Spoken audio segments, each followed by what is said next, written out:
Hello everybody, let's exit to port.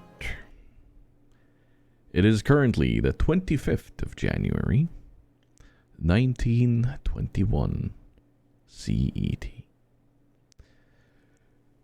We are starting Season 3 of Exit to Port, which is mildly terrifying. And as usual, I am joined by my trusty companion and partner in crime, Mr. Grumbles the Dwarf. Hello, it's me. Oh, wait, no, it's me. Hi, everybody. There's no Robert. Robert's not here. No, I've gone out fishing. Robert's gone fishing. That's grand. That's grand. I will be unapologetically drinking because I'm trying to learn to drink without having to have stream reminders. It's weird. It might sound weird for some of you, but trust me, I will be unapologetically drinking from the bottle. But I'll try not to be slurping or, you know, doing weird mouth things. That sounds so wrong. Yep, yeah. I let you go with it. Yeah, you really shouldn't have. You know, you should have one of those lifeguard whistles. Right. It's just kind of. Yeah. Or referee from a football match. Mm-hmm. Oh. That's a yellow card, Tiger. Oh, dang it. Forget one more. I have to leave the podcast. Anyway, we have quite the show for you today. Or do we really? Like, are we? Can we guarantee these things? Good. Keep building it up. Yeah. I don't know what the state of the segues are going to be today, but I feel like we're getting better and better at these. Mm-hmm. For the astute listener, you'll be hearing the fact that I am back on my normal setup, which feels good.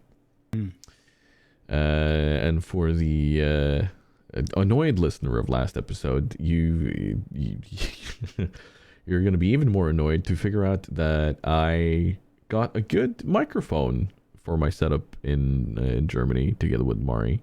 1 or 2 days after we did the podcast. Why did you get a good mic after the podcast? Yours angrily. Yeah, no, but I knew it was going to be one of those things where it's going to be a work in progress with the setup down there, but a good mic has been acquired at least, so we're there. Anyway. Let's jump straight into the first segment of this, which has to do with gaming. And like some of you might have noticed, we have restructured a bit. We're going to be talking more generally about gaming. But since we both play World of Warships still, that is probably going to be a fairly static segment here. But we're going to start out with something that has come back to World of Warships. And that is Dirigible Derby. Or as it's called now, Airship Escort. And last time we tried it, we had a lot of fun with it. Yep. I didn't really see any issues with it last time. Maybe all that I wanted a bit more spread in the tiers. Because I think it was only tier 10 last time, was it? Yeah, I think so as well, from what I recollect. And certainly felt like that made sense to play if it was an option. Yeah. So right now it's back in with tier 8 through 10, which feels really nice. However, there have been some concerns voiced by members of the community. And especially Mr. Statsbloke, which is a friend of both our channels and the podcast. He has fears that if we introduce Airship Escort as a random game mode, it's going to affect balancing of ships. Let me explain why. Right now, it is in testing, and they mentioned it in the patch notes that it is part of testing to see if this will work as being introduced as part of random battles, much like Arms Race was. And what was the old one that they removed and put in arms race instead? It was not hotspot, but epicenter. Right. Okay. So epicenter got removed and they put in arms race, and now they're thinking about introducing airship escort as part of that. And after having listened to what Stats aired as his fear, I have to say I kind of agree with him. Mm-hmm. So the fear here is, since wargaming balance ships based on what goes on in random battles, that's what they base their balancing towards. Anything that goes on in ranked battles or brawls or whatever, like they base everything of what goes on in random battles. And if you introduce a game mode that is not necessarily conducive to show the ships in their normal environment, where players are used to using them as they're supposed to be used, and where any sort of ship, you know, when you jump into a battle, you have the ability to adjust to it. You have the ability to adjust to where you've been thrown in. Let's say you're in a Sashio and you only have one battleship to go for. Well, then your role suddenly falls back to being the scout. And you have that ability. You have that ability to do that. But in any sort of... If you get thrown into, let's say, a battle where your guns will not reach in airship escort, you're being forced to sit close. You're being forced to sit close in a way where ships are moving in differently, and that will affect how the stats on the ship look. And I do agree that is potentially a problem. So, and I think we've introduced this before. We've talked about this, where instead of having operations be on a weekly rotation, have the special game modes on a weekly rotation. Yep. Be that brawls, be that airship rescue, arms race, whatnot. Because as much as I like arms race, it doesn't feel like a normal game mode, and it should be part of its own thing. What do you think? Yeah, I think it's firstly very interesting, the point that Stats raises. I wonder how that develops over time. Like, would it manifest itself as sort of a short-term dip in certain ship numbers and that, or like how long would it take to kind of average out, or for players to adapt their behavior? I wonder as well, like on in the mass of the entirety of the player base, how big of a difference that may or may not actually sort of equate to, again given a reasonable amount of time. I definitely think that it's a kind of a mixture of things, as always, where you've got some ships that or players that might struggle to play certain types of ships in certain scenarios. I mean, you can get, for example, a normal random battle game. Maybe there's one destroyer aside because of the way the matchmaking just worked out, and one of the destroyers on the one team is, a Groningen, no torpedo threat, not the best concealment, that kind of thing, and maybe they're up against a Shimakaze. So the ship is one element to it, obviously, and then the next thing is like, well, who's playing it? And how do they generally do in those ships? And then the next factor is like, do they just have a good game or a bad game? Because we've all had those games where you catch that random torp and you're like, oh god, that's that then. So I don't know, but I do definitely see the concern. I remember from the dirigibles, vaguely I've got a recollection of like certain ships seem to be more fun, like for example playing a Schlieffen, and if not too aggressive at the beginning, because it draws everybody in.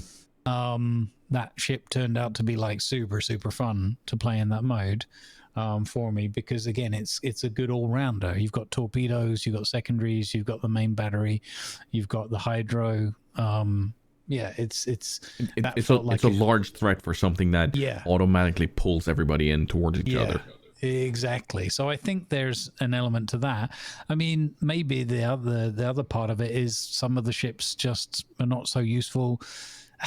I agree with stats, and it's frustrating because, you know, sod's law, you happen to have picked that ship. And you think, oh, this will be good fun, and then you know, like the scenario I gave before, you turn out to be the only DD on the team, you know, and you're the you know, the DD that can't talk or whatever. So I can see that, and I definitely echo some of the concern. And again, my main question would just be like, okay, and then what is there, like a 3-month settling period, and then people are used to it enough because they've seen it often enough? I agree with you as well about the brawls. I really look forward to the is it brawls? Well, you know, the one where you get the little, I always get the name mixed up in my mind. The buffs and everything.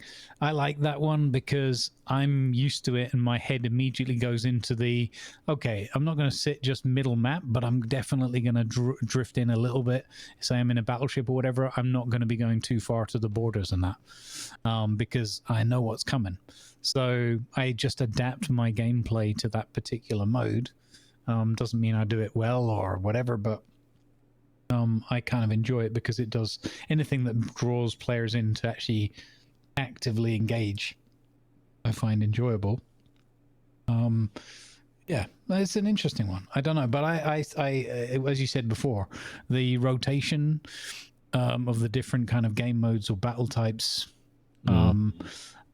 you know, on some sort of regular basis could be healthy. And of course there's always the counter argument, which is like, well, but I can't play this week then because I hate that one, or, you know, ultimately you're never going to please everybody, you know, all the time, right? It's just like when Ocean drops,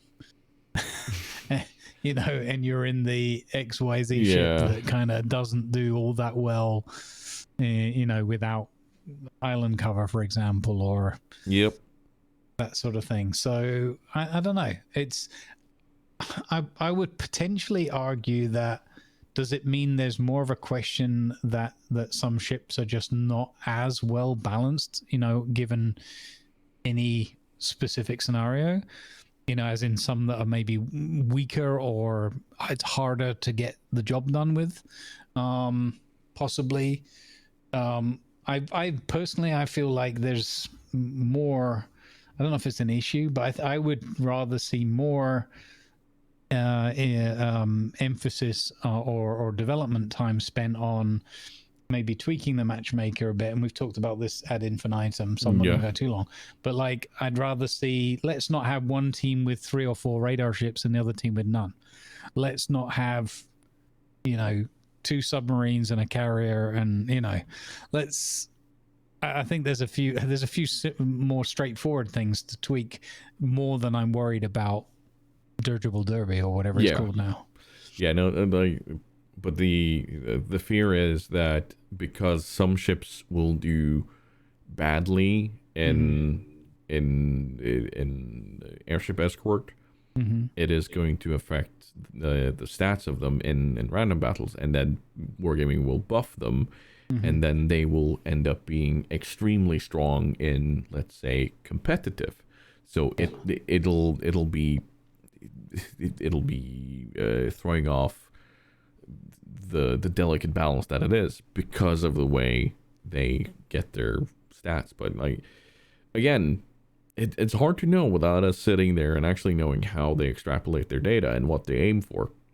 So. Yeah, I suppose there's one point I'd add to that. Aren't the competitive players good enough that they could adapt? Well, that's the thing, because if you have competitive players that sit there and only use the strong ships in competitive, because that's not where Wargaming changed things, but then they use the normal ships in random battles. Because like Ragnar is a wonderful example for this. For me, I do super well in Ragnar in competitive because there's fewer ships looking at me. There's fewer ships trying to take me out. I'm able to sit there and do my job better. But it's like if I bring this into a random battle, I will struggle because there's so many more people looking at me and hitting me. So there's an example of one ship that I do really badly with in random battles, and I should probably stop playing it in random battles because it'll keep on being buffed for clan battles. So that's the balance that wargaming are working with, and when you have an inherently unbalanced mode, like it's not. What was the phrase Stats used? It was such a fitting phrase. Not anonymous, but it's to that degree. Like random battles with how they are now, with domination and standard battle, they're pretty just like they're just straightforward. Like it's two teams meeting each other. There's no special mechanics. There's nothing skewing how you play the ship. It's just, player versus player here. So it's interesting thought. It's a very interesting thought, but I think I landed on the same conclusion that Stats did, that it would be better to see this in a weekly rotation. And as like in regards to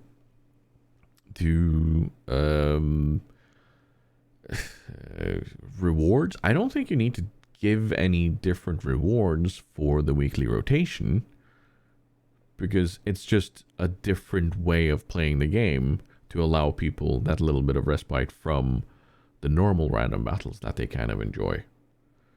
Because let's say that, okay, week of arms race comes around. Okay, I'll be doing some arms race, I'll be doing some random battles, because I don't want arms race all the time, but I don't want random battles all the time. A week of brawls come around, and then there's weird rules of only carriers allowed. Then I'm gonna say no. But I might do something different when there's 1 versus 1 battleships. I say okay, this is my jam. Let's go in. Let's do that. So, but I won't be playing that all the time. But I do believe that the rewards should be similar to random battles. So so this whole but I can't play this week. I don't think that's going to be an issue if they do it that way. That is. I wonder. Right, here's a different thought on this. Imagine if, and I can't imagine this would ever be a thing, but imagine a situation where players could say you had like slider bars or something for the different types, and you could say within parameters, so like you couldn't like min max it and say none of those and all of those, but within you could say you had like 3 points, and you could put a point plus or a point minus or leave it at 0 for random battle, the brawl one, and dirigible derby, for example, just to take 3 as in the scenario. And you could say, okay, I'll put 1 plus point in the brawl because I enjoy those. I'll put dirigible derby, I don't want to play, so I put it to -1, and random battles I leave at 0. Yeah. And then that influences the matchmaking for you. So as far as I understand it's a wonderful idea, and they have toyed with that before in World of Tanks, where you could say I don't want this game mode, but they've removed that because there's not enough players. So War Thunder, you have that ability to say I don't want to play this game mode on that map, or outright ban a map completely, because there's enough players, there's enough people in the queue. But World of Warships doesn't have that. They don't have that amount of people, sadly, until we get proper cross-server matchmaking, which I still hope is going to become a thing. Like they're testing out for new players right now, I think. So hopefully that becomes a thing permanently for all of us, because I do really enjoy the thought of being able to jump into a game like in War Thunder together with people that I know, and like people that could be based in the US, like Angry Soul Shaker, for instance. We can play together in War Thunder because there's no we're not tied to a server. Yeah. So if they did that, then we could possibly start revisiting the idea of filters or kind of like this point idea and so on. But yeah, it's definitely a good idea, and that's something I've said before. So we'll see. It's interesting to be part of this and to be part of the future of World of Warships. It's they're doing stuff. Yeah, I mean the most important thing is they don't let the product become stagnant. Because as much as people will be like, I don't want change, keep it all as it is. If they'd done that a couple of years ago, for example, pick any point in time, we'd almost certainly be looking at a product that was waning and disappearing from visibility. And I don't think any of us wants that, even if we don't agree with all the changes. Here's a scary scenario for you. So imagine old CVs, pre-rework. Imagine FDR in that mode. Or Immelmann in that mode. Or Nakhimov in that mode. To be fair, Nakhimov in any mode. Yeah, fuck the Nakhimov. Sorry. But yeah, that's where we'd be. Like, because they just introduced new ships and nothing else, right? And then you'd have these ships in the old way. Nope, ain't doing that. And then you'd have subs that could smoke fire or stealth fire without, doing these things. And just, no. For all the weird stuff that's been introduced, there's also so much good that has been done. I want to point that out. But speaking of in development, Lens Island. Oh, nice segue. Thank you. That was sweet. Yeah, I'm pretty happy about that one. Let's not ruin it by talking about how good the segue is. No, all right. So yeah, you've been Lens playing Island. It's really fun. Yeah, I've been really enjoying it. Just picked that one up and got a key sent my way. Very appreciative for that. And just doing a little first try series on YouTube, and it's the first one I've got to a part 3 on, and mainly because of the nice feedback we've been having, and it's just really enjoyable. It's very chilled, you can see that it's still cooking, but it's just got something very charming about it. Positive vibe, nice art style. I don't know, it's just very relaxing, and it ticks all the boxes. You can fish, you can build a boat. I love how that's the first box you tick. You can fish. like never mind the exploration or all the story or the fantastic things you can do, the building of your own house and such. No, you can fish. Like Yeah. Oh yeah. And you can build houses. There's a nice little sort of the settlement development angle to it. A bit of some lore and some little things to go and fight if you're more adventurous. And as I said, you can see and feel how it still needs some development. I didn't play it a long time ago. I've only picked up very recently, but I've heard from others that have played it before, including Murray, that it was very different back then. And they like the development that's come through. So yeah, I really just want to kind of shout it out, as it were, and include it here, because it's just very fun and relaxing, and it's just a positive experience. So people shouldn't be under the illusion that it's like super deep, but I haven't had enough time in it to kind of get really my into the depths of the story and the lore and everything. But it draws you in, and it's one of those, you're onto something that's got a little bit of magic with it when I'm playing and trying to do an hour segment. And it's like, oh no, I'm running out of time. I didn't catch a fishlet. Oh no, and the panic sets in because you don't want to make an accidental 3-hour video. But that's kind of what it's got about it, Yeah. Very fun. No, I can fully recommend the episode of Lens Island. I've only got the first one so far, but I will watch the others. But it was a lot of fun watching that, and because me, Elsie, and Mari were watching it together, and watching you grumbles your way through the island, and we were like, did he forget about the? Yeah, he did, didn't he? Yeah, he did. Okay. There's a lot of things to get distracted. There is, Yeah. and I would probably do exactly the same if I were playing it. So I'm not gonna diss it at all. But I am like at the beginner stage of everything. Like there's tiers of stuff, and there's just like lots of really fun stuff to it. So, I just wanted to mention that one because it's one of those that just puts a little smile when you're playing it, and time disappears. Another one where I've understood that time disappears in, from our friend Mr. Grumpy, is Foxhole. Yeah.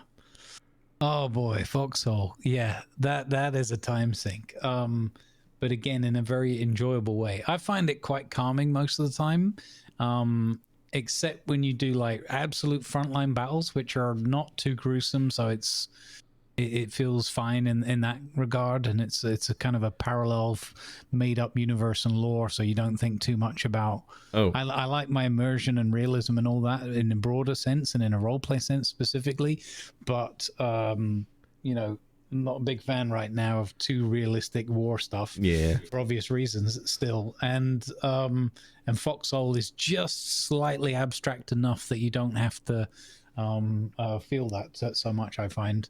And there's tons of stuff in there, especially if you're one of those folks that wants to like master a thing and are more of a jack of all trades. But doing the partisan stuff, going behind enemy lines, or if you want to do base building, chill stuff, or you want to do, grinding, just hit stuff with a hammer all afternoon kind of thing, and process materials and resources, you can do that. And you can do, everything in between, the frontline fighting, drive tanks, boats.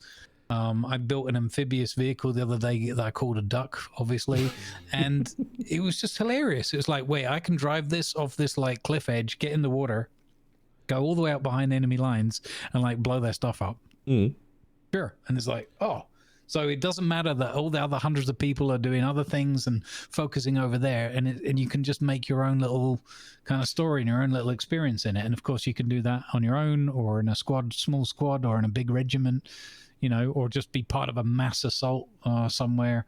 It's kind of got this beautiful scale about it where no matter how big or small the activity you undertake, you're kind of contributing in some way to the overall sort of goals and objectives, and that just feels really really positive. And the thing I've learned is, if you think, oh, I'm going to do this next task, and you think that's like an hour, it's not. It's 3 hours. So everything you do in Foxhole, it's like blocks of 3 hours. It's like, okay, I want to build a tank. Okay, here's the sequence. We're going to do this, this, this, and this. And maybe at the end of 3 hours, you've got a tank. And then maybe you'll remember why you built the tank in the first place. Or it won't matter anymore because the area you were going to go and use for the tank assault is now moved on. And the war is currently like in a more amphibious kind of whatever difficult for a tank to get to kind of situation. You're like, oh, and then you're sitting there with a shiny tank and nowhere to go. You mean like you and somebody else sneaking up near the headquarters, building a tower, only for said person to get mowed down by AI, and Grumble standing there going, well, bollocks. Yeah. What do I do now? Well, I'll finish the tower, and then, go on, send rockets, whatever. I'll try to scout. I have no idea what's going on, And I looked at that, and I stood there, and I was like, oh, dear. How will Grumble survive this one? Yeah, there's a degree of that for sure. But yeah, so I thoroughly recommend it with the one caveat or warning label that is, if you're honest with yourself and you don't have much time, don't get Foxhole. Because you'll like it if you're teased by it. You have to get that in the full knowledge that you are going to disappear into that Foxhole and probably come out like a week later and go, what happened? So it should be called Wormhole instead. Yeah, that's a good way of putting it. Or Black Hole, maybe? I don't know. Speaking of worms. Oh, yeah. Been using those lately. For catching a lot of fish in the Norwegian DLC for the angler. Nice. My God, that is a pretty map. Oh, I've been walking around listening to Tales of Trolls and looking at the view. Like, the original map, beautiful, sure, but very brown. Very brown and dry and deserty. And then suddenly you're in the Norwegian fjords and looking at everything from the auroras to, like, it's just, I'm just walking around and gawking at everything because it's so gorgeous. And then you learn that there are Atlantic salmon to be caught. So one of the first days when this came out, like it was free on Steam for a while. I sent a message to Cthulhu, my usual partner in crime for this, and he could report back that catching salmon was hard work. And for some of the fish that we caught, they like on the American DLC, they like if you got up to like 4 or 5 kilos, that would easily be a gold, right? Arctic salmon, first one he caught, 4.92 kilos. That's a fairly sized salmon just there. 67 centimeters long. That's about 2 feet. That's a bronze. Wow. Yeah. And then later on, I managed to catch one of 13.3 kilos. That's a silver. 13 kilos of fish. Put my bloody back out picking that up. Yep. And then Cthulhu managed to fish up one of 19.96 kilos. That should be about 40 pounds-ish. For those using silly measurements. That's a big dog. That is a very big dog. Holy crap. It is so much fun fighting with these things. Because they behave the way I'm used to fish behaving. Like they run. And then they kind of get tired. And then you reel in for what you're good. And then they run. Reel in, run. And then finally, they just kind of they just kind of go, you know what? Screw it. I'm done. And then you kind of slowly reel them in. And I've had one go all the way to the max of my best rod right now and reel, which is 95 meters of nylon. He ran all of that out, and even then almost snapped the line 4 or 5 times, and you're just kind of sitting there, please, Mr. Fishy, please don't snap, just come on. And then you get back to like 90 meters, and then he runs out to 95. It's like, no, come on, Mr. Fishy, please, Mr. Fishy, please, Mr. Fishy. And then finally you get to 70 meters, 60 meters, and then he runs out to 90 meters, like, no. And then finally all the way home, and it's just so satisfying. It is so much fun. So, and I've like, we're talking, this is a game where normally I save everything in a game for doing it on stream. But this is a game I jump in on off stream, much like I did with Satisfactory, you know. Mm-hmm. So it's that sort of thing.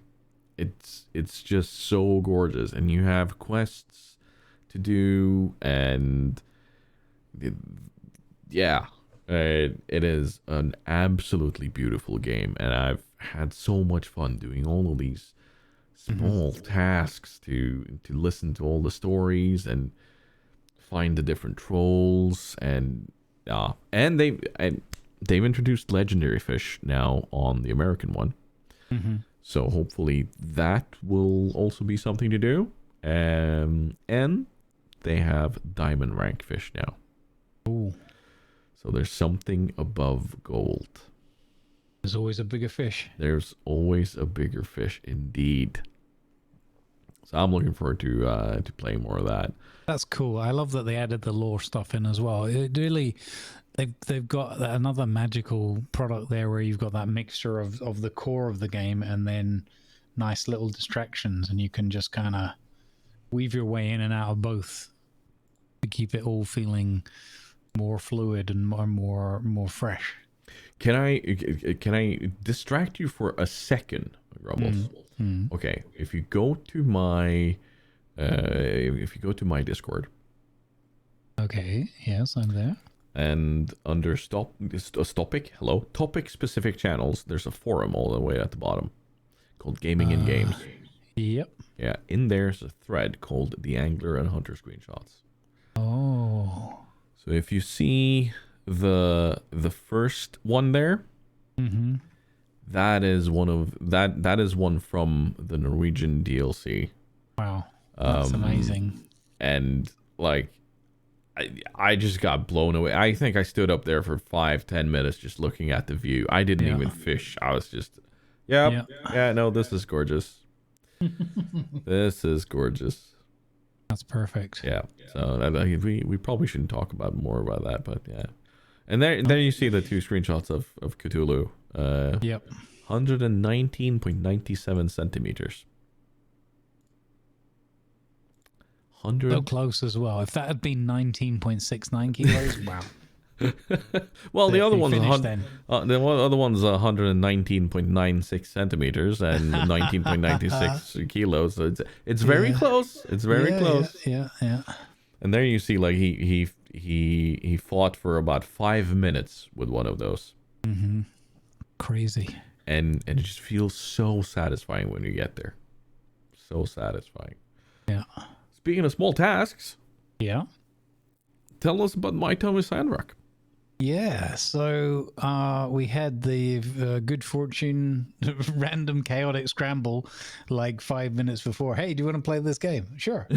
I don't know. I don't have it. Is it worth? Yeah. Well, they've got this multiplayer that's only running this week. Oh, okay. So I found myself in the midst of that, and I've got to say, I had half an eye on it. Because I'd seen the first one and I was like, yeah, okay, maybe we'll leave that. I've got too many other things. So remind us, what is the first one? What is the first one? My Time at Portier or Portier. Portier, yes. And then I was like, okay, yeah, we'll keep half an eye on that. And then they had the Sandrock, and it was like, this is like Portier with, you know, all the loose ends kind of tied up better and enhancements here, there, and everywhere, and still further development going on. It was like, okay.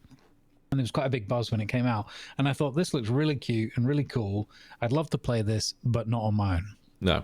Even though people are like, great story, and people have been telling me and I should play it, and I've got it now, but now it's on the list of like, yeah, when I find a hot minute. But the multiplayer, which again was just in kind of an alpha testing or whatever, or beta testing, I think. Talk about that little extra bit of magic, that little sprinkling of magic on top, where it's like you can do probably not all the things, because again, for the multiplayer test it wasn't all there yet, but like a good portion of what you can do in the solo game, but then with a bunch of friends running around doing like random stuff, like, oh, hang on, why is there a furnace here? Why am I burning my feet in my bed? Oh, because someone built a furnace outside, kind of, you know. And just, I think there's there's an element of it which I'm not sure about, which is you get a designated kind of building area rather than like complete sandbox where you like go, oh, this is a nice looking rock, I want to go and build over here kind of thing.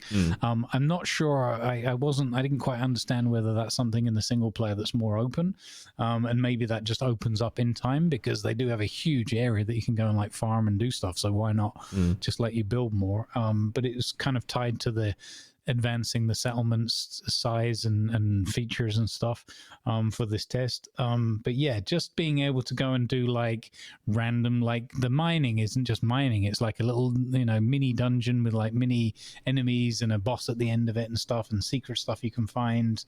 And then there's just like, the best thing was like, there's like or the second best thing behind just playing with friends was there's like, I don't know, 20-30 NPCs, it felt like. Yeah. And they've all got their own personalities and their attitudes, and you can like be kind to them and give them gifts. You can annoy them, you can ignore them, you know, so they won't be as helpful to you, and it'll affect their attitude in selling stuff to you, making items available to you.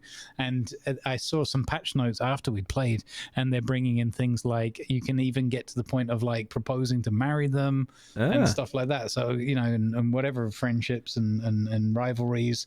And it was really cool. The animation, the art style was beautiful, and it really, the characters felt kind of quite lifelike, even though it was quite fairly simple NPC interactions. The stories they had, and you'd have like these multiple conversations where two of the NPCs were there, and they're sort of like either antagonizing or supporting one another, and you're stuck in the middle of the conversation kind of thing. And you know, you can see it go in the direction of like, you know, if you choose to support this person in this argument, you're going to lose points with that person, and all that kind of stuff. And it was just super cute and super positive, and I didn't expect. I thought it was just going to be, okay, we'll just play a game multiplayer with some friends and it'll be a laugh. Yeah. But it really surprised me in a positive way. I think that's definitely one for people to keep an eye on. And, you know, I always try and pick things up in sales anyway. But keep an eye on when the multiplayer is coming along. But even again, I think as a single player game, it could be a lot of fun as well. Yeah, really worth keeping an eye on my time at Sandrock. Yeah, have you played that one? No, I haven't, and I didn't play the other one, but I did get to watch the stream, and I sat there and I saw immediate parallels to Animal Crossing, to Stardew Valley, and so many of these small, really super relaxing games where you have subtasks and a tiny community to follow up. And like, one of the things that you guys noticed while I was watching the stream was, oh, what, this guy's now an adversary? Why is Hugo an adversary? What is going on? And it's like, oh, this is why. And it was like learning by doing, and I really did enjoy that. So it's definitely something I could actually sit down and play. That it is.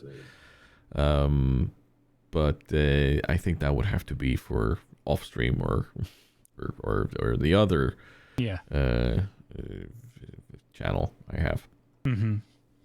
I think it could make a good YouTube series as well. It's, definitely. I was about to suggest that when you said the single player, or people have asked for it. That sounds like something that could follow Lens Island or something for you. Because definitely when I looked at it, it's like, yeah, I think there's the ability to kind of use your mind's eye to play at scenarios and talk about things and so on, and definitely one of those games that really would fit that. So I would I would like to see that from you, Grumbles. This is my official request. Okay. There's a bunch of other games looking at me in my Steam window going, oh, yeah, I know. I thought we were next. I know that all too well. But speaking of making requests, nice. I had a thing the other day where a viewer, like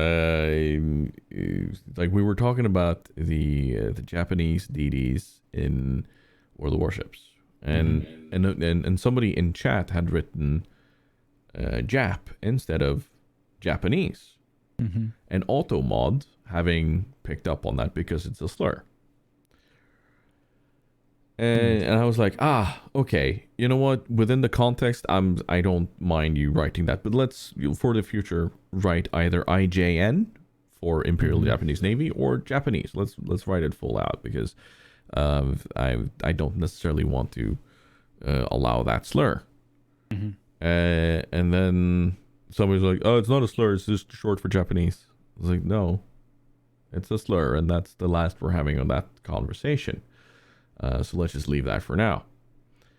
And then this last one that chimed up, not the first one, that was perfectly fine. I was okay with that. That was an okay reaction, because I said, oh wait, like the original one, but oh, I didn't know that. Okay, fine, I'll make a note of that for the future. That was fine. But the second guy, he decided that he would go on and bring it up, even though I said we're leaving that now, we're stopping that subject now. And he wrote a tiny bit, a few sentences there that I didn't really read over at that moment. I just kind of said, no, Mr. Viewer. Like I said we're calling it there, so I'm gonna delete those messages. I don't like I've set a line under this, like this. That's it.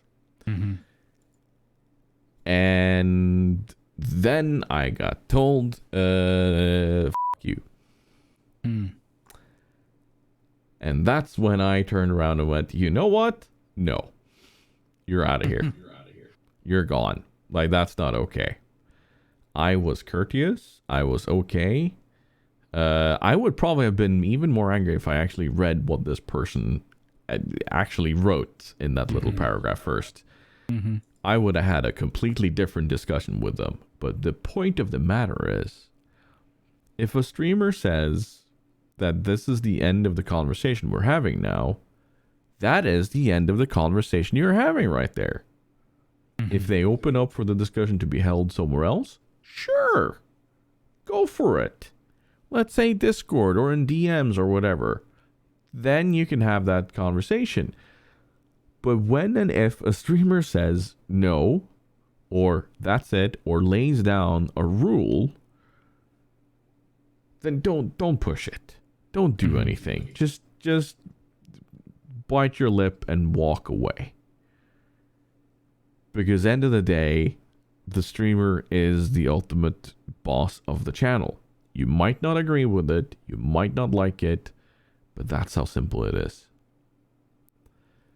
Yeah, and I think there's lots of scenarios or whatever in real life or whatever you wouldn't do that, and there's always the abstraction layer of we're all pseudonyms and whatever, and there's usually only one or two people like on a screen, and everyone else is just a name and an avatar in a chat or whatever, and that's not in any way devaluing or whatever, not at all. But I think there's that degree of that abstraction allows people to kind of act up a little bit or be a bit more divisive, I guess, whether they're intending to or not. But ultimately you kind of are a guest in that room, as you put it, and we want people to be welcomed in. We want to be as all embracing as possible, and we are also realistic that you can't get on with everyone all the time, whatever, but people have got to take the social cues. And just because it's kind of writing on a keyboard or whatever, and you still have to have a fair degree of etiquette or whatever. And as you said, if you're not getting it, if you're not feeling that vibe, or it doesn't triggers you or whatever, you can express yourself fairly, and directly or whatever. But okay, it's like two people having a disagreement. If I'm standing next to somebody at the butcher's counter or something, and we just start arguing, oh, I like this kind of this cut of the meat and you want that cut of the meat or whatever, cool. But if I say, okay, well, that's cool, you like that or whatever, that's just not what I'm getting, or I don't want to buy the veal, then that's it. That's my business. And you kind of wouldn't do that in another parallel, whatever. Here's an added element there. Because if the butcher says, you two, stop it or leave. Yeah. Then you stop it or leave. Yeah, exactly. I'm the butcher in this scenario. Yeah, exactly. It's a better way of putting it. I don't know. I mean, sometimes people they get all fired up about things, and you never know what's going to trigger. But I agree with you. I think the sentiment's got to be just be respectful. It's usually part of the rule set anywhere you go in life. It's no different in online life. I have a feeling they really, really, really wanted to share the little paragraph they had written because, well, judging from how it was written, there was a certain sense of pride there. And I won't include it, but I was horrified when I actually read that. I was like, "Are you for real? No, you don't belong here. Get out." And good luck. You've just done a speed run of a large part of the World of Warships community. Good on you. Yeah, it's sad when it happens, but sometimes you just have to draw the line or set the boundaries, people say, and it's an important thing, and it's something that we've both learned in different ways, and I've seen the necessity of that, and it hurts, and we don't want to do it, but sometimes, like you said, no means no in all contexts. So please do yourselves and ourselves and everyone a favor, and just be respectful, and if people ask you to stop, on a particular topic or a particular line or rabbit hole we're going down, then just be respectful of that. One thing I want to add, and this might especially go for me. I don't know if other streamers would be okay with this, but if you feel that I've stepped over a line in what I've said and how I've set certain rules, go through one of my mods, present your case, have them talk to me. We will have a proper discussion. There are several times where my mods have gone, "Hey, that was not a cool way of talking to this viewer. You should probably apologize properly." And then I've done that. So, because I'm a human being too, so I'm not above criticism or anything. I want to put that out there.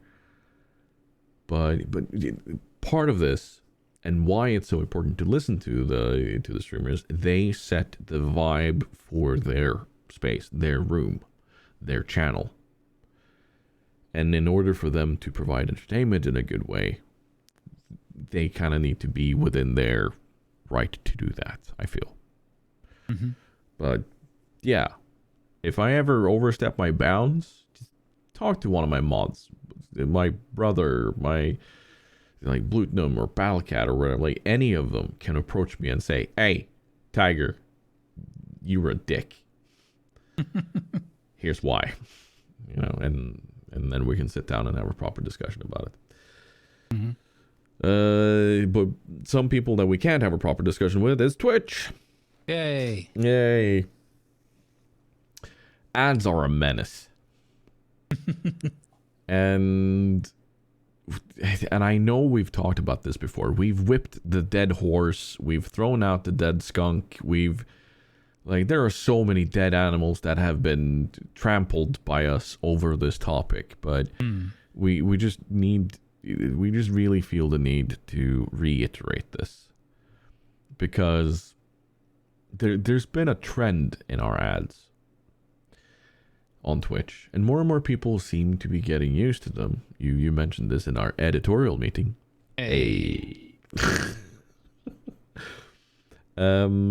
Where people are getting used to it, but something has happened in Bezosville, where it's starting to feel less and less worth it. I will not ask Grumbles to disclose his numbers, but I can guarantee you that my incentive for January, as opposed to my incentive for February are two wildly different ones. And let me read you through them and why it's such a pain in our neck. So for January, I had the top incentive of $135 for 5 minutes of ads per hour for 113 hours. That means I can either run 2.5 minutes of ads every 30 minutes, or 2 minutes of ads every 24 minutes, or 3 minutes. Like, you can balance it, and that's kind of the first menace and pain here. The tool that we get for placing out ads is so rigid and so annoying. Yep. Because it doesn't allow for instance, you, Grumbles, as an RPer, to say, okay, now is a good time for an ad. Or somebody who plays an action-based game like World of Warships or War Thunder or something, or like Tarkov, you name it, any sort of action-based game where at any given moment you can have this major lead up to something that people want to see, and then ads. Like there's no space for that for us there. And for both of us who are fairly interactive with chat and like to talk, we like to ask and answer, that also ruins conversations. So it's a menace for us. Yep. It's a menace for the viewer with the amount of ads. Like, if you compare it to mainstream media where you have a block of 4 or 5 minutes every, I don't know, like, but in Norway it's usually every 45 minutes you have a block of 5 minutes. Right. All depending on what channel you watch. But if you compare it to mainstream media, we're not running that much, but it's a completely different media. Yep. Mainstream media, TV, you have the option, like, you actually pause the content. I don't pause my content. I don't know if you do. Like, do you have a magic pause button on your Twitch stream? Oh, it works really well in immersive roleplay scenes. Yeah, doesn't it? Everyone, hold that thought. We'll be right back after these messages. Yeah. Oh, could you imagine doing that? Oh my lord. That would be, if you had the right kind of roleplay setting, it could be funny, like GTA 5 or something modern, but anything else would just be a disaster. It'd be pretty funny though, if if everyone was in on it and you knew what you were doing. But I think, to pick on your point there, I had the thought while you were describing it, it's like a TV show of a live broadcast or something. Yeah. A chat show or whatever. They would literally be able to do that and go, oh, right, that's a good point. Let's hold on to that one. We'll be back with you in 3 minutes, and then blah, blah, blah can carry on. But no one really skips a beat. Live audience in the studio goes to the bathroom or whatever, Yeah. And then they come back and they go, right, just before the break, we were talking about blah, blah, blah, right? Yeah. But so I think what you're describing, or the way I would put it, is the ad system that they're enforcing on us, even if we were doing it the old style where we choose when to run it. But it's not, as you said, with the tools, everything all told, it's not really designed to support a streamer. No. And that feels like the fundamental flaw in the whole setup. The tools could be better. You could probably take like the month's worth of advertising offer and just say, you know what, you keep the money this month, Twitch, write a better web page, and pay a developer with that money to do it, especially over all the partners or whatever, right? Yeah. So I think that fundamentally, what strikes me in describing it, again, having listened to what, as you put it, is it's just not. It seems so weird to me, having been there for quite a while now, and I always give them a lot of leeway in terms of like, okay, they bring a new thing in, it's a huge system and service, and it'll take a while, and everyone's different, and it's all around the world and all the different languages. But after a while, like 6 months, whatever, it's got to get better, right? And this system hasn't gotten any better. It's gotten consistently less revenue offered for actually increasing amounts of time. So that feels a bit like, I don't know, I wouldn't go so far as to say like false advertising of the adverts, but it isn't living up to what it was pitched at in the beginning, because the numbers just aren't there. And the tool set and catering for the majority of live content, as you said, most streamers are trying to interact, and the content is really the person that's there, and their personality, and then what they're putting on in the game in the background is usually the background. It's different by categories and whatever, but for a lot of things on the service, that's what it is. And you can't, as you said, you can't pause that, or it's really hard to line that up.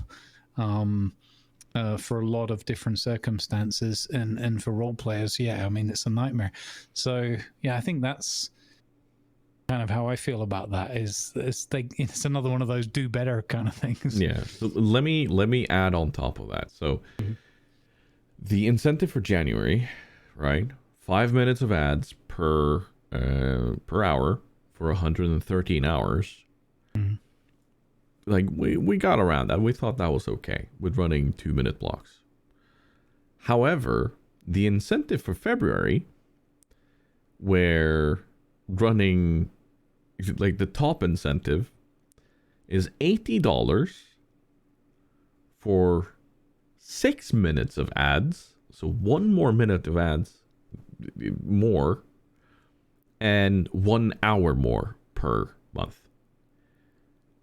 That's just not worth it for me as a streamer, and even knowing that a quarter of this will be going to charity, because I took inspiration from what you did last year, and I want to be able to give some to my mods and some to charity for it. It was just no, this is horrible. Like $80, like it's I feel like I'm not being paid my worth. Not at all for the amount of hours, not at all for the amount of view time it'll get. Like, I don't pull the most radical averages. No, I'm fully aware of that. But holy shit. Well, that's the thing with, as you've pointed out, when we've talked about this before, it comes back to, it's literally called incentive program, and they don't incentivize you. It's more like demoralizing you. It should be called the ad demoralization program. So I think I sent you the screenshot of this, where, or I sent you the translation for it, where they've made a minor error in the translation on the Twitch page. Let me find the DM that I sent you. I can't find it here. So in Norwegian, it says X amount of days left of the monthly intensive cycle. Not incentive, but intensive. I mean, like, talk about truth in advertising. Holy shit. Like, that is spot on. Because it is really intense, and I would rather just be able to run ads when I have a break, when it feels right. You know, like, for instance, in World of Warships, coming back from a match, I could run a 30-second ad. Yep. You know, that would be a tiny block of ads. And then when people are back, all right, here we go. Or once every hour we say, all right, smack, let's go. Let's run a long block now, and then go. Yeah. You take 3 or 4 battles, that's an hour. And you say, okay, I'm just going to go grab a coffee. Bang. And that's literally what I used to do. I had 2-hour segments, and every 2-hour segment, get up, go get a cup of coffee, run adverts. Bang. And you know, yes, they put more money on the line, and yes, we can use that for good causes, but now it pains me all the time, and I get to a point, especially, I know it's the role play thing, and you know that doesn't cover everyone, but just that horrible feeling that hangs over me all the time when you just hear and you see the announcement, oh, ads. And like I've gotten into a rhythm now. Literally, I have like an automatic response where I just go, bloody ads. Yeah. And I can't help it. I just, and one of these days, it hasn't happened yet, but it's going to happen one of these days. I'm going to hot mic that. I'm going to go, bloody ads, without even meaning to.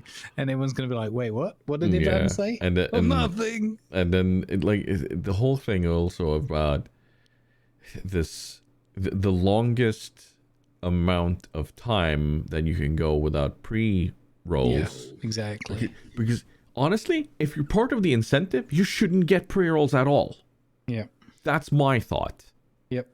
I don't care. Like, if I choose to run 3 minutes of ads on the top of every hour, because that's one of the incentives, remove my pre-rolls. Yeah. Completely. But no, they're still there. If somebody chooses to have 3 minutes of ads on the top of every hour, and then you'd still have half an hour of pre-rolls. Yeah. But yeah, it's like fun. I don't want to go too long on this one because we've got to watch the time too. Yeah. But like last thought is, recently I've noticed this more and more.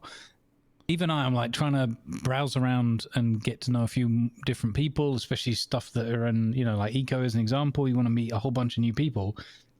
And it's not really feasible to be like sub to everybody. And it's just the worst thing. You say, look, I've got hardly any time. I've got half an hour before stream.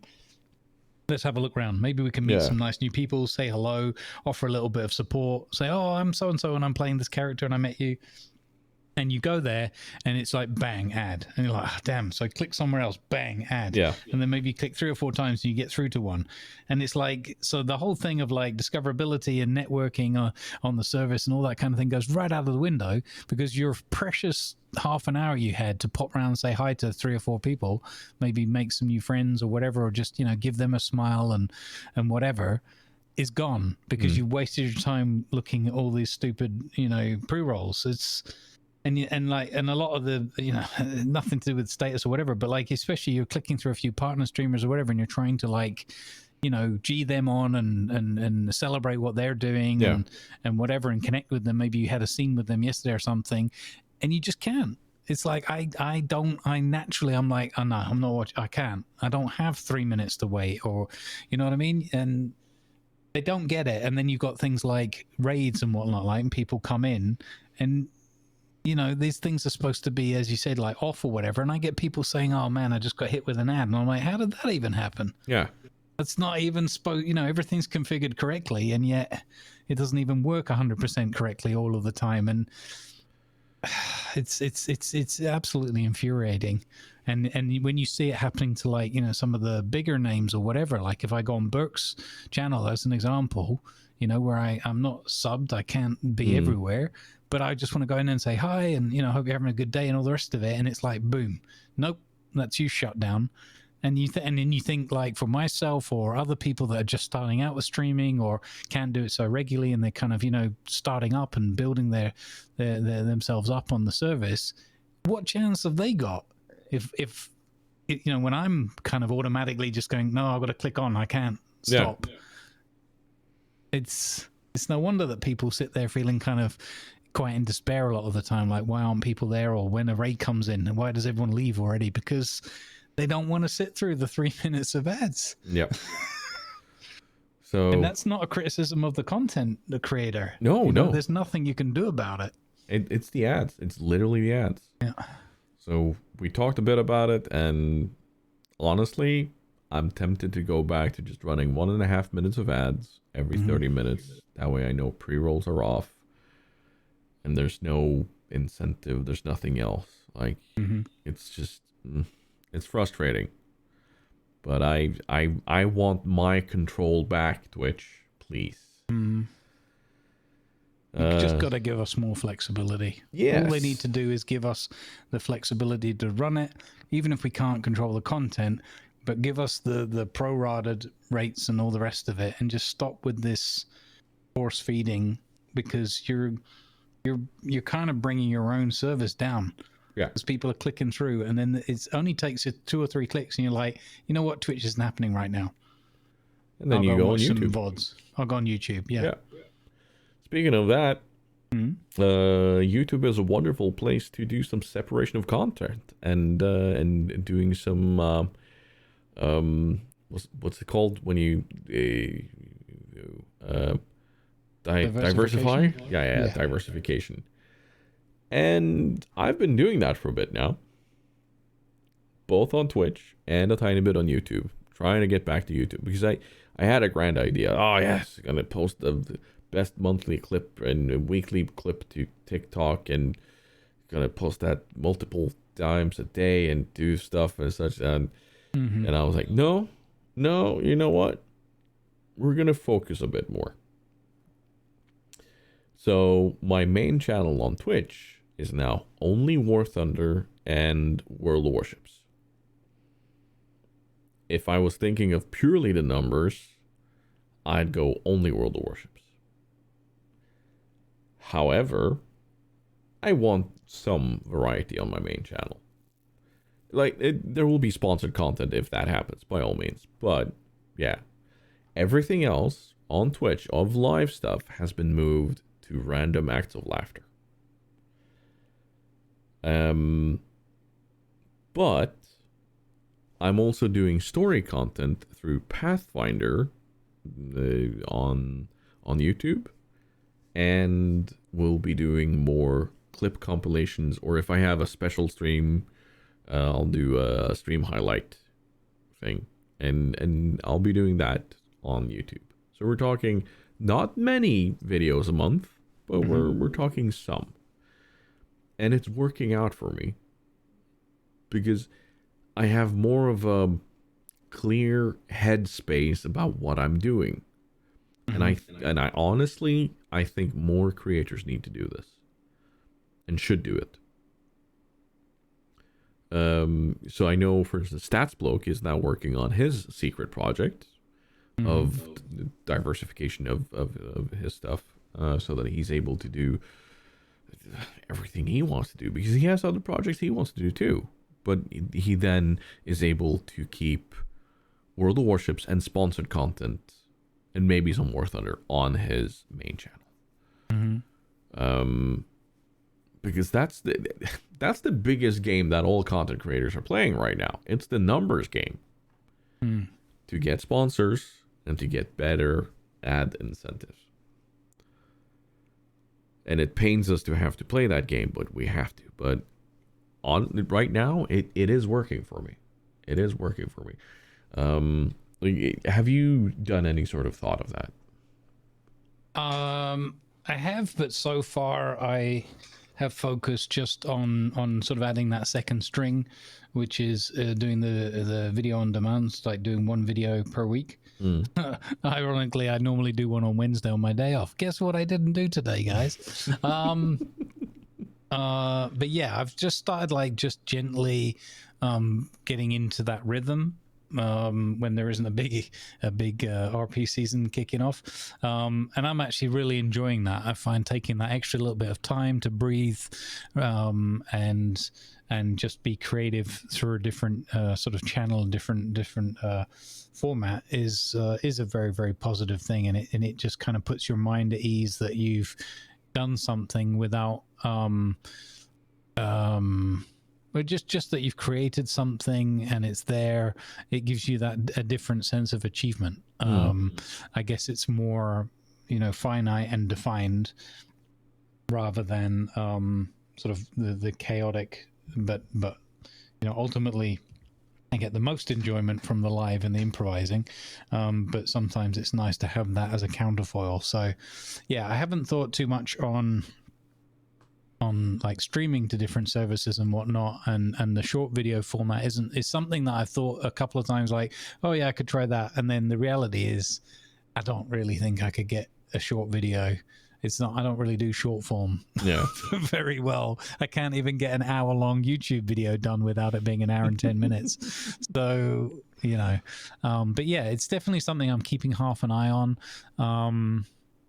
And I'll just have to watch this space. But I'm really happy that you've, you know, for you to make that change and to find a rhythm with that. I think that's the most important thing, is to make the decision, have a go, know that it's not irreversible, and then just move through methodically the way you're doing it, and then reflect and be aware, okay, am I feeling better with this? Is this feeling like a good path to follow? And that's one of the hardest things, as you said, with the numbers game and all that, is we all try really hard, sincerely, to like ignore it and don't worry about it and just have fun and focus on what you're doing and entertaining and engaging with people.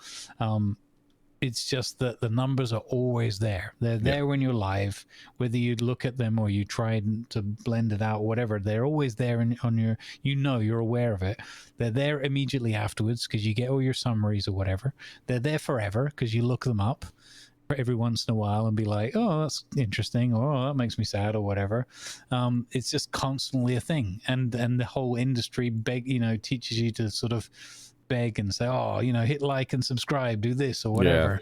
And so I think there's the frustrated, incapable artist within me that's just like, I don't really care about any of that at all. I want people to have fun and have a smile on their face, and I want to create this art in my way, and that's it. And that, you know, it's and it's really hard because it's like you're being fought every step of the way to get into that kind of flow and that zen feeling of like, I'm just creating.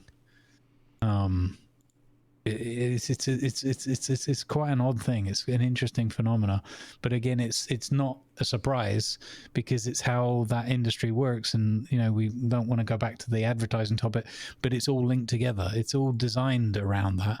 It is. You know, it's sort of money making and analytics and numbers, and you can't. I find myself I get into a happy space where I'm like, it doesn't matter to me how many's in the room, you know, what's going on, any of this number stuff.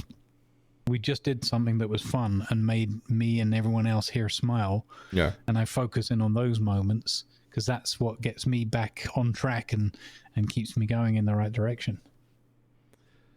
It's definitely one of those things that it's always going to weigh on us. Mm-hmm. It always is. And it kind of feels like I'm playing a role. And on that note, it's time for Know Your Role. You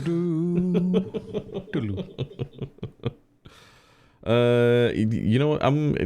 We have our topic list here, but I just want to start very quickly. Mm-hmm. I am so looking forward to DMing again. I'm still planning it, and I've found tools to use it. It's even a self-hosted tool. It's called Foundry. I'm looking forward to using it. So that's going to be cool. And I'm still looking for a few more steady players that can join in. Nice. But I see that I've put Eco TLS is back on top here. But let's just jump very quickly into Red Dead. And the act of role-playing when you have admins that can kind of work as DMs in an online environment or virtual environment. How does that affect the game? I think there's obviously different variants of this. One is the more straightforward kind of, the admin's just there and people kind of just know, and maybe they're playing another character or whatever like that. And I think that can be more problematic because people, even if they don't mean to meta or whatever, it's just there.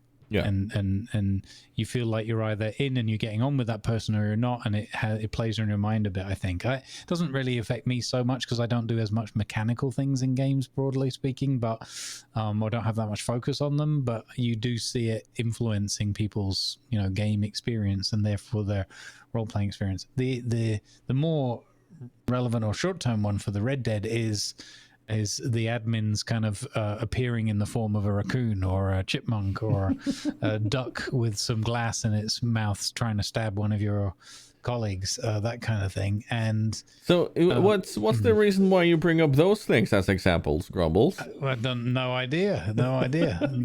Definitely not a raccoon running around stealing bottles of whiskey and food and becoming a pet at our saloon somehow. Pudding, getting a nickname, Pudding the raccoon. It was one of my favorite moments I've ever watched. Yeah, it was superb. So honestly, if you asked me like before I'd experienced something like that, I would have been like, no, don't do that, because as the meme goes, my immersion.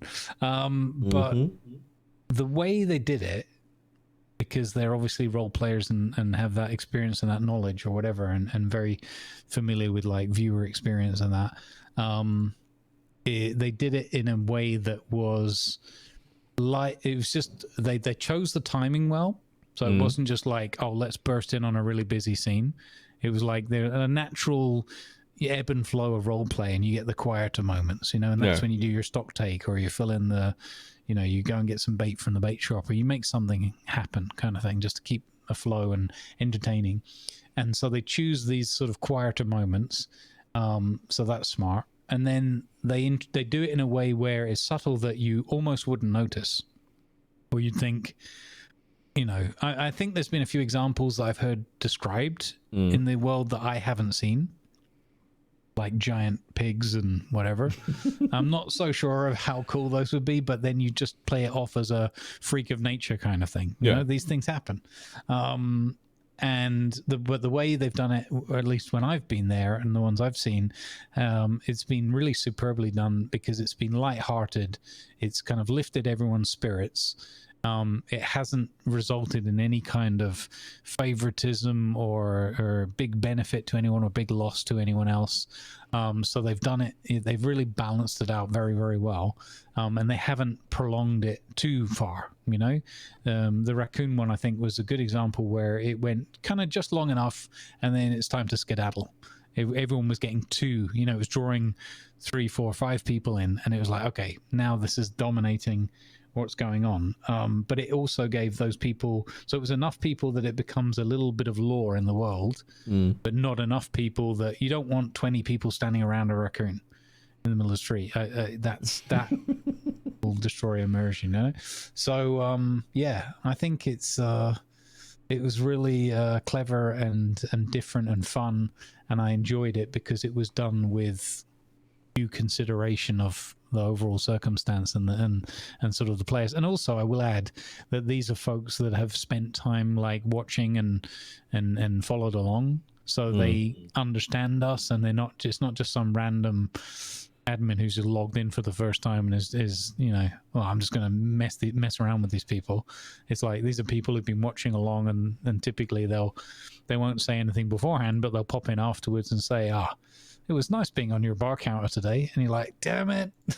I knew it. So one thing I really loved about that was it created something to talk about between characters.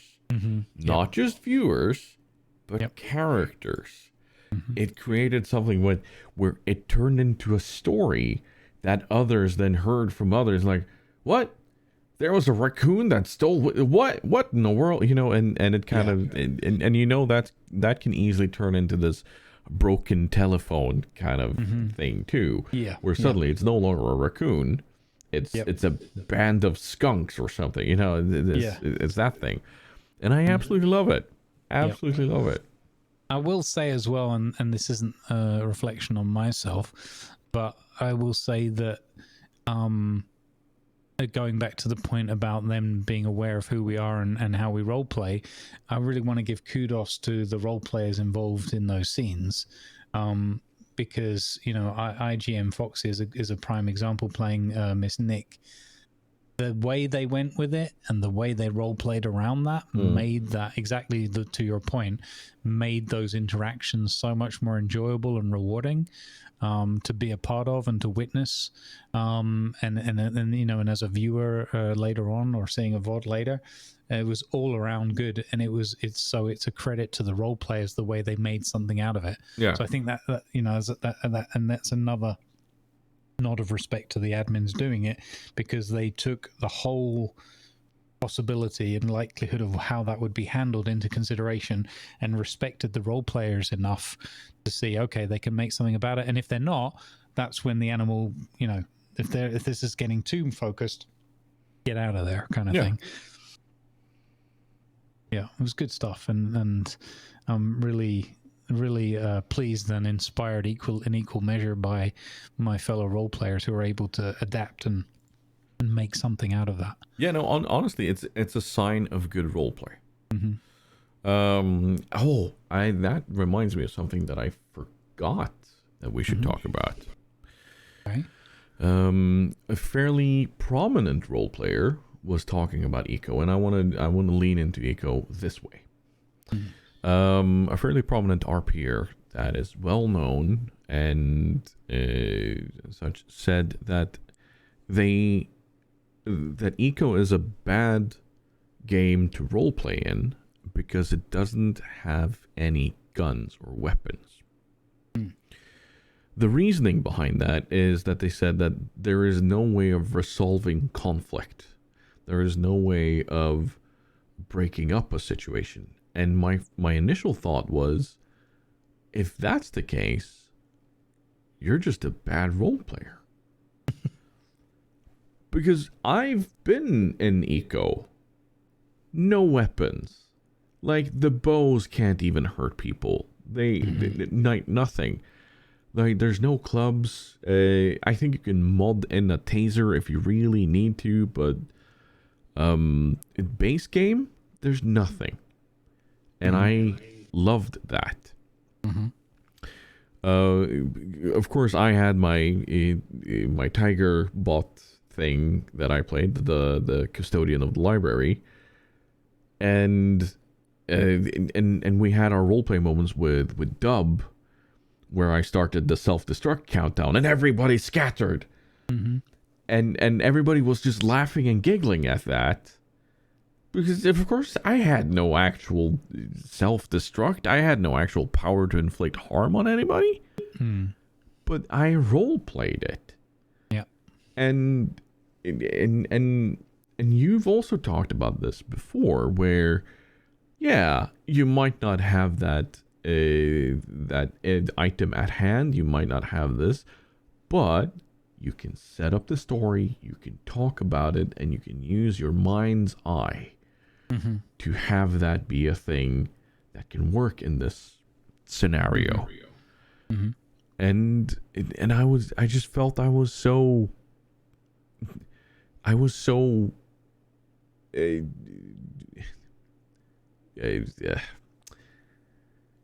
disappointed in this role player, because everybody has an axe or such in eco. And if you're not able to RP a scene as a role player in eco with somebody drawing an axe and going, right, that's it, as a way of conflict, if you really need weapons as a conflict resolution, if you're not able to play off that, then you're doing it badly. If you feel the need that actual harm has to come to another character in order for you to be able to resolve a conflict, that's not good. Yeah. Well, I agree. It has. I agree fully with you, and I think that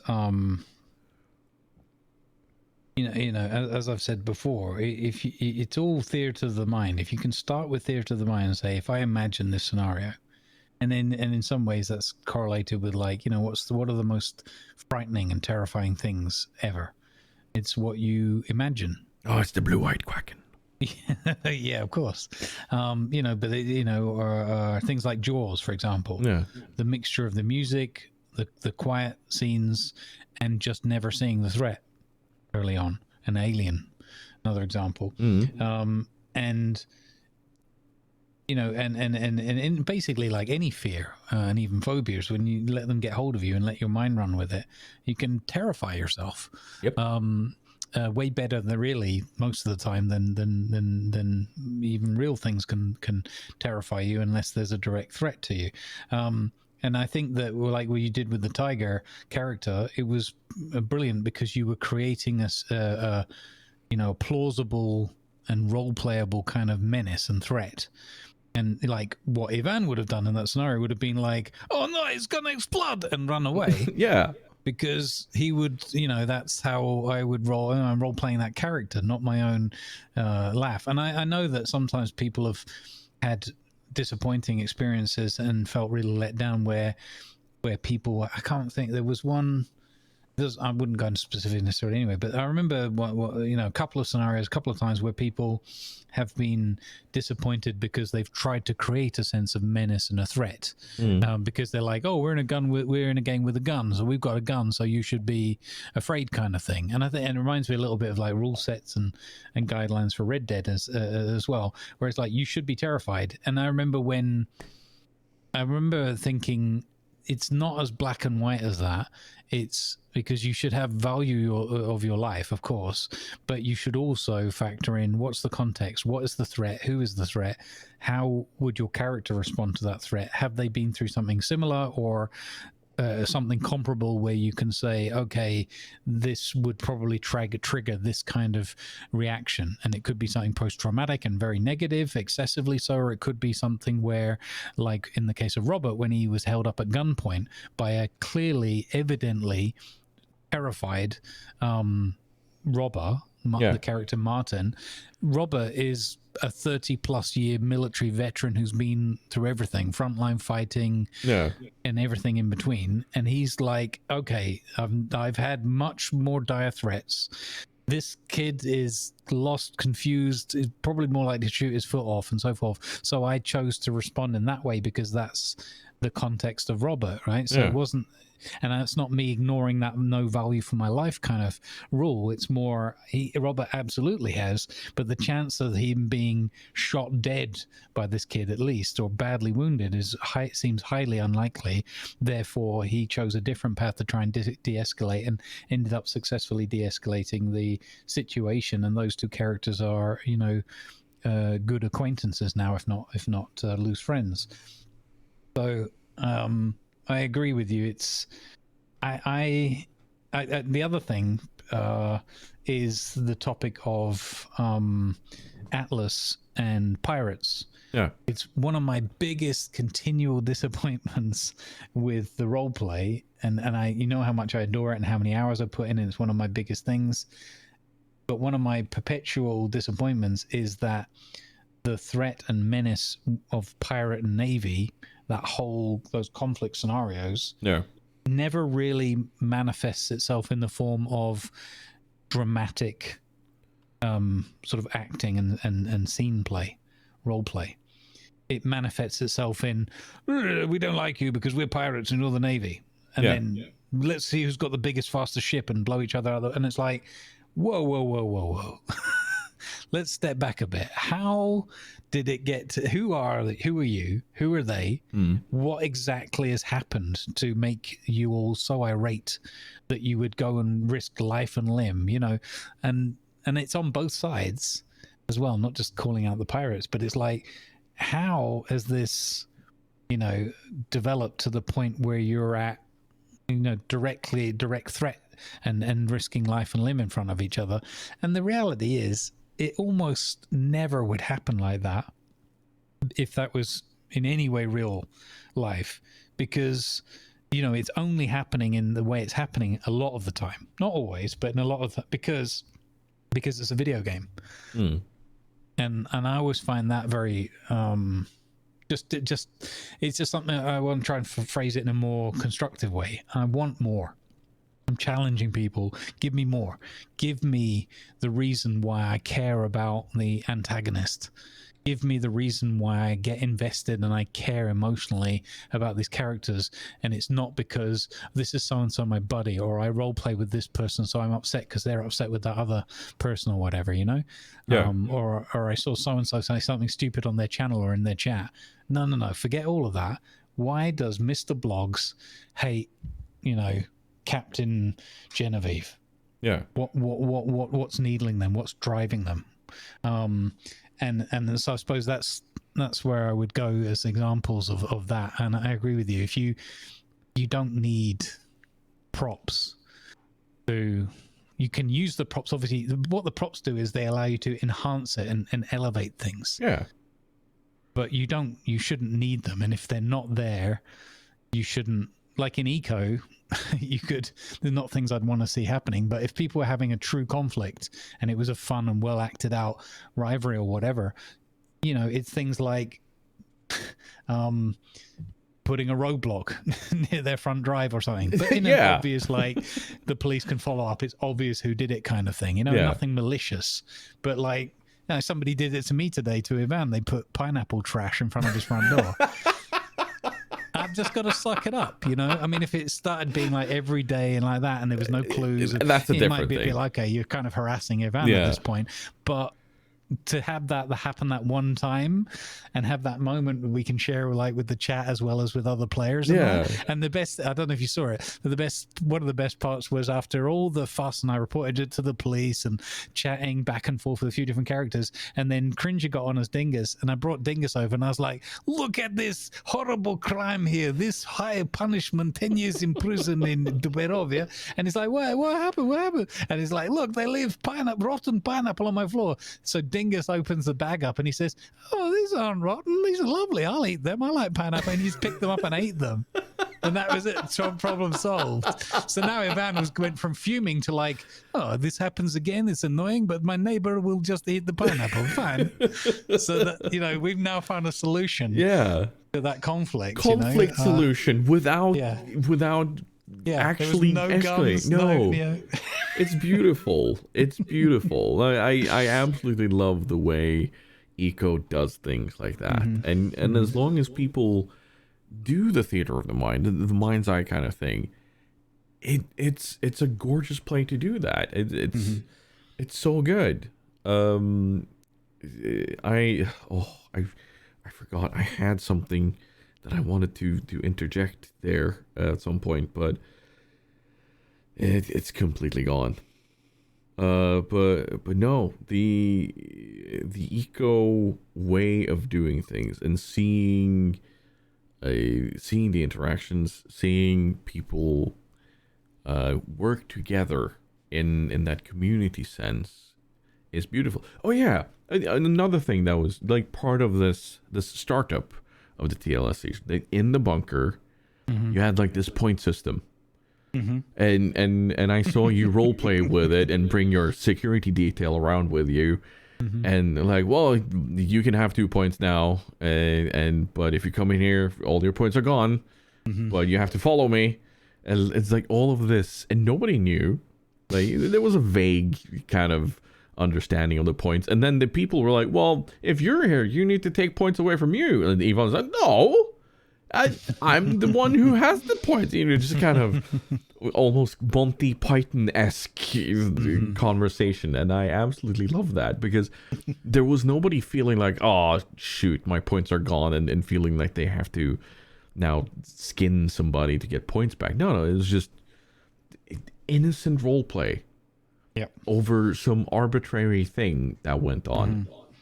And to roll back to Atlas a tiny bit, if I were ever to be part of an Atlas event, I would love to see the pirates and navy played out in a different way, where you have the pirates that kind of show up on a ship, and instead of destroying everything, they're like, yeah, so what do you have? You're carrying cookies. Can I have one? Like, I'm a pirate, I'm supposed to leave with something, you know. It's that whole thing. 2 cookies? Oh my god, you're so kind, you know. And I love that way of doing it, because then they can be like, oh, here's a receipt for being robbed by a pirate. Give that to the navy. And then they'll deal with this. It's insurance, sure, yeah, whatever. They'll be recompensing you for this, I promise. And they go to the Navy, and they was like, oh dang it, this guy again. Okay, we'll have to go talk to him. Yeah. And I would love to see that, because it's more role play and it's non-intrusive.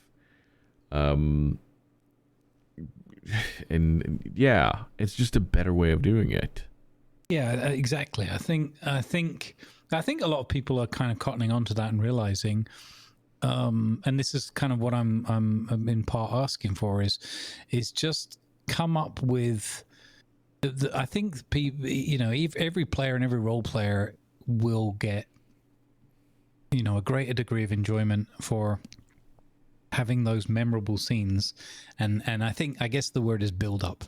Yeah, there's not enough build up to the crescendo of like, this is bang, this is when all the cymbals and the drums and everything's going off. People go too quickly to the let's have that the end of the 1812 and none of the preamble or whatever, or whatever, pick your choice of story or song or whatever it is, but like, or like a TV series, anything, the best ones are, they're enticing you in, and there can be some ups and downs, and there could be some violence in between or whatever, but you want individual, small, isolated incidents that may even seem completely unrelated to one another, but they're part of a woven fabric somewhere behind. And maybe it's too high of an expectation sometimes, but that's what I would encourage people to aim for.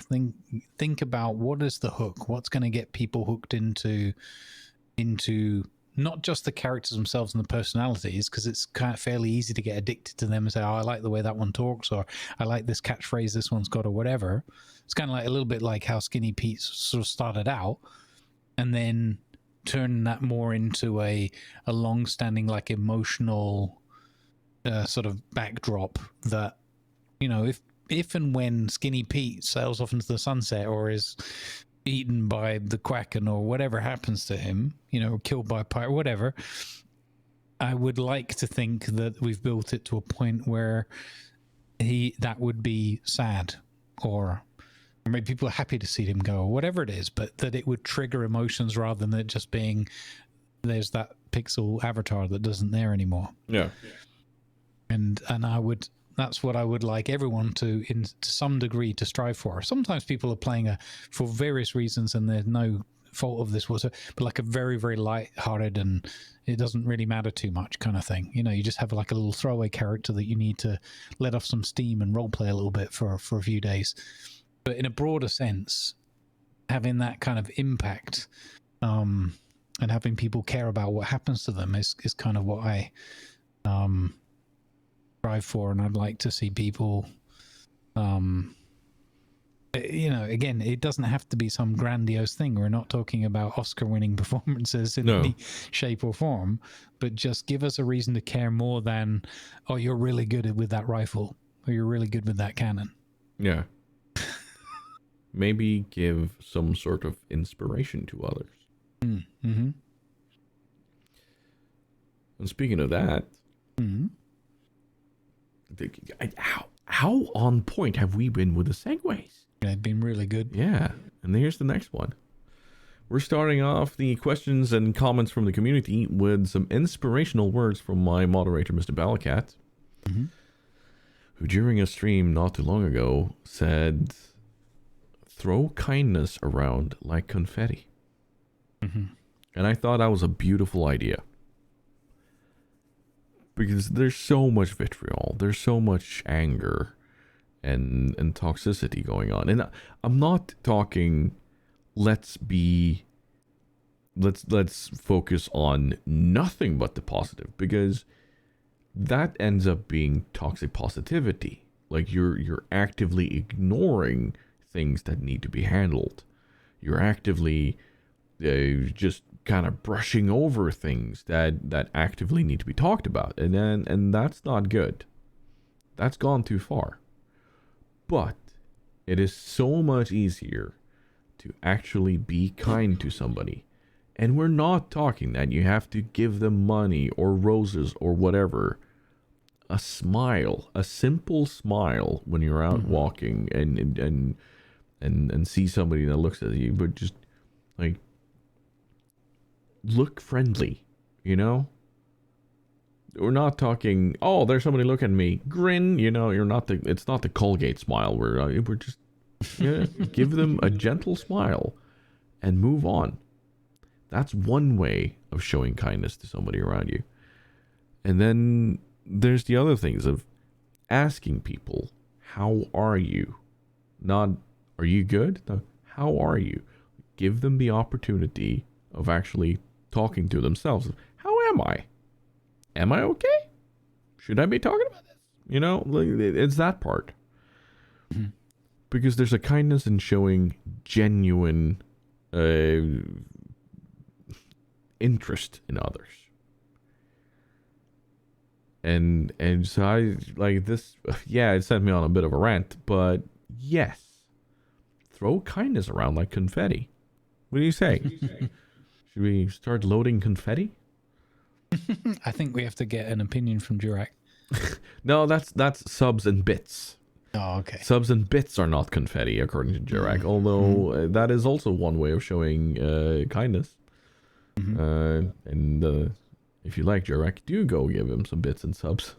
Yeah, and just call it confetti. Just call it confetti. Just go, here's some confetti. And he'll go, no. Who sent you? We have some other, I want to preface and say that we had more comments and questions, but we went through them and found out that these were the ones we wanted to focus on. And the more astute will also see that we've added a tiny new segment, but we'll get to that. Anyway, Maury asks, charity you had so far the smoothest cooperation with? Now, we talked a bit about this question and we found out, okay, we're not going to answer this directly, but we are definitely going to answer this. But we're more going to talk about the area around charities, like how do we want to work with them. Start us off on this, Grumbles. Yeah, so I thought, again, as Tiger said, it was maybe not so helpful to talk about the specifics, or at least not in this format. So broadly, what my thought process was, what helps me, what makes us for a smoother experience. I think we've touched on this a little bit in the past, but at the risk of some repetition, definitely not having a super complex, difficult kind of system or overlay or something like that to work with. Make that as simple and smooth as possible. Simple, especially, which can also mean make it flexible and configurable. That might sound a little bit contradictory, but you kind of need to offer, I think, both variants. One that's just like click and done, because a lot of streamers, probably the majority, are not super tech savvy and all the rest of it, or just have enough to worry about already. And then also offer the ability to customize things so that the streamer can sort of make it fit. In terms of what else, it's I think it's important, and I've recognized that a lot of charities don't have a lot of tech savvy folk, or just the money for it and that kind of thing. So I think you've got to be very considerate and supportive of the causes that you want to have as beneficiaries, that they might not have everything. It's like, geez, these people don't even have a website, or they they don't have a contact, or they don't see our emails, or you got to factor in that this is not their full-time thing. What we're doing on a tech platform, and an entertainment service, is not correlated very closely with a lot of what they're doing, even if it's even if people would be like, yeah, this has been around a long time, they've got to have that. No, not necessarily. It's not their primary kind of concern. Doing charities online on Twitch is it's a fairly new thing in this way. Like, yeah, people have been doing charities, but it's been very manual. It's been very, oh, we've reached this goal and so on. And with the streamer having to manually find it out and look at it and update, like there's not been a lot of these fancy graphics and alerts and so on. So a lot has been going manually, and I do really enjoy where we're coming now, where more and more people are starting to come to realization that doing charities in these ways are good, because you can have, like, instead of having a video that is kind of lifeless and this is how much we can do with this and this money, you have this streamer that is passionate about a subject or a charity that can sit down and go, listen, this is why this is important. And I know there are many of us out there that do that. I have my passion projects. Grumbles, you have yours, and I know others have that too. So the importance is allow the streamer to have the passion for it. Don't overrun them. Because you mentioned a bit about, like, making it simple for the streamer. I think it's just as important as allowing the streamer to do their thing.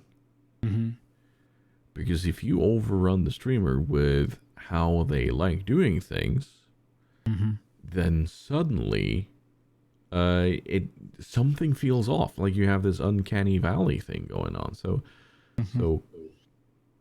allowing the streamer to do it their way and talk to them and maybe modify stuff to fit how they do things, it's gonna fit the community better. It's gonna fit all of them, because the streamer knows their community, right?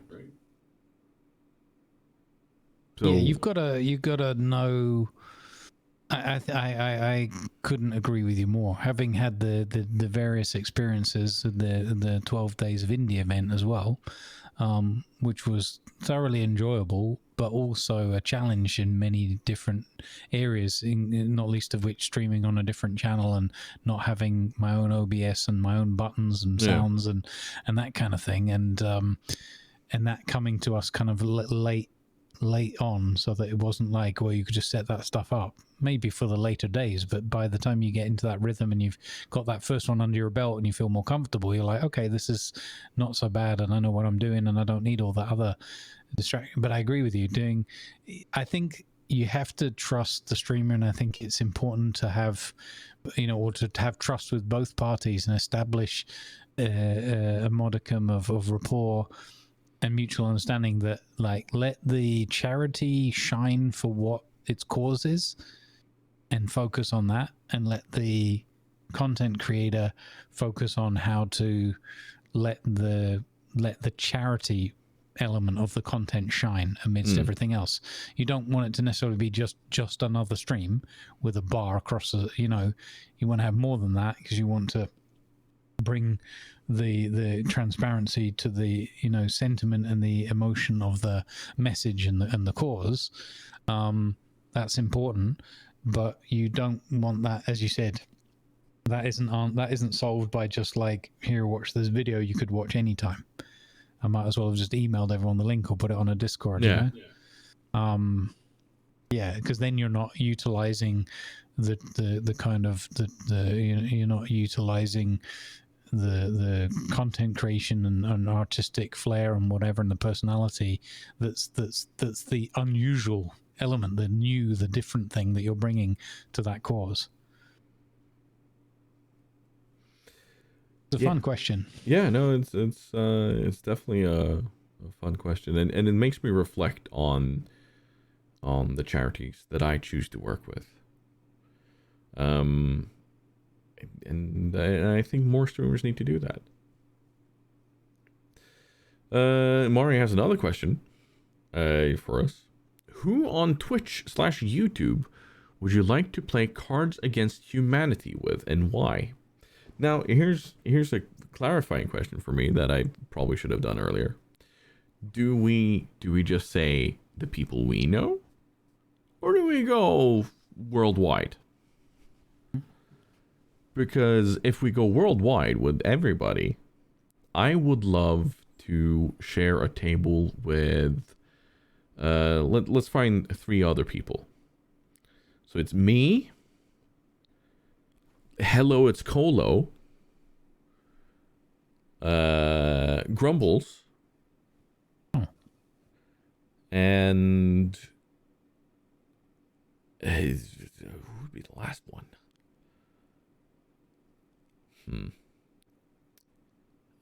Probably go with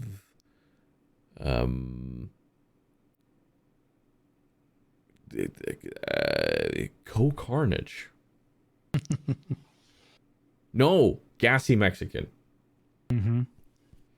So Grumbles, Hello It's Colo, and Gassy Mexican. Mm-hmm. Those are the 3 other people I'd love to play Cards Against Humanity with. The reason why is because I know both Grumbles and Colo are they're not necessarily the people that have like, you try to be fairly family friendly. So does Colo.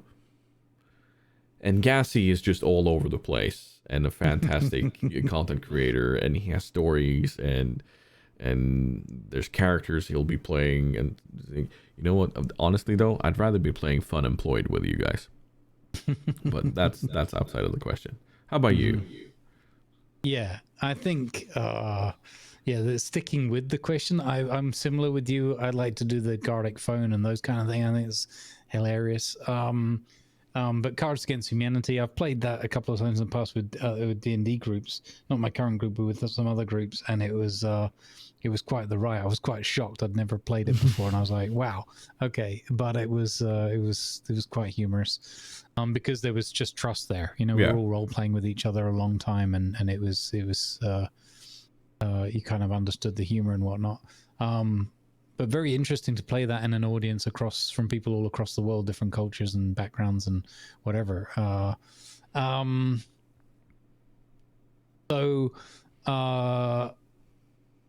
enough, Ko was one of the names that sprung to me because I partly one because he's an inspiration, because he's just very good at what he does whilst being down to earth and good humored, and just the positivity, you know, the constant positive message, never giving up no matter what you're faced with and what's happening.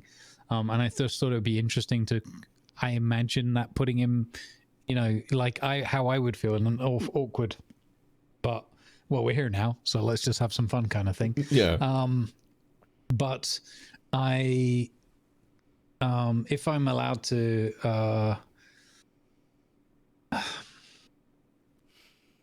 the thing is, I don't know enough or spend enough time on a lot of the various services and platforms and whatnot to like have a long list to choose from. I don't know. I just got into this game too late, and I haven't I haven't picked up this long list. But I excluding like nearest and dearest kind of thing, I think it would be pretty hilarious to play that game together with the Late Shift. And I'm not, obviously I'm thinking about that a lot because of Eco and other stuff we do together. I don't know Cream very much. I've just interacted with it in the last couple of days, really kind of for the first time. But I I've seen some of his stream stuff, and it's fun and whatnot. And he fits in with the, obviously the group click incredibly well. But I just think when I factor in the ones that I know a little bit more, like Gassy, Cletus and Burke a little bit, I don't know them, but I'm getting to know them a little bit and role playing. And I just can imagine with the 4 of them and the way they vibe and the way they're willing to like really dig at each other, but in a fun way. Yeah. And that they're also not mean people, that they're friendly, they're kind people. I just think that would be quite and at that point, I don't know if I'm at the table or if I'm just observing it, fly on the wall style. But I think that would be pretty humorous. Yeah, no, I completely agree. I think those would be excellent. And if I could add on another, I'd probably add on Sea Nanners, who has had a lot of interaction with Gassy and that man, and he's another one of those kind of slightly chaotic characters that he's not mean spirited, he's fun, but he pulls pranks and does sort of things. I think he could be fun there too. But yeah. Yeah, one that would be a bit off the wall, but I don't know. I really like when he does some role play stuff with the Table Story crew. Would be Ezekiel. Oh yeah. And then you could do the thing of like the Drop Frames crew. Yeah. If you were picking like a trick, it's just funny to see like. But then you could also say, well, it'd be better to pick rather than like already existing cliques or crews, pick some random, and throw them into a room and see what would happen. But I think it's better. Any game like that works best, obviously, with trust. Oh yeah, definitely, it does. But that's why I say Fun Employed would be better, because it's not just about having the most shocking card. It's about how you play the game. It's about how you present it, and that's a lot of fun. But we're sticking to the theme of YouTubers and also board games with the two next questions from Aquila. Aquila asks, you accidentally unalived somebody. Which Twitch/YouTube friend, and this includes friend here, do you call to help you get rid of the body? So Grumbles, who do you call? Well, I don't know how to feel about this, but when we talked about this in the editorial meeting, a number of names came to mind, and I started weighing up in my mind quickly, like all within the space of 30 seconds. This person would be good at this. This person would be good at this. This person would be good to help me with this. And I don't know how I feel about that, because should I know people that I would contact and trust to help me get rid of someone that I've just inadvertently unalived? And so I'm kind of like flummoxed now. Even now I'm like, I'll be fine, it's just a bit of fun. But I'm actually like, no, because obviously I overthink things, right? So I'm like, but why? What deep sea? Who am I planning to unalive? I'm no one. But I'll tell you, the names that came to mind are right. I thought of you because you're practical, you're goal oriented, right? You live near deep water with a lot of fish in it that could make things disappear. Access to resources, right? So yeah, exactly. And I thought, and your immediate reaction would be like, oh F, what have you done? And then you'd be like, don't worry about that right now. This is what we're gonna do next, right? So I thought of you. And then I thought of Jurak, because I thought, well, hang on a minute. First he'd giggle, and then he'd go, this is not good, I have questions. And then he'd go, okay, falling back on my military training and experience, this is, bring it round my gaff and we'll roll a tank over it a couple of times and say it was that, say he fell off a ladder kind of thing. Yeah. And I thought of, and I did have a half a thought of like of stats, because and I'm sure he'll forgive me for this, not for really any practical reason, but because he's just smart.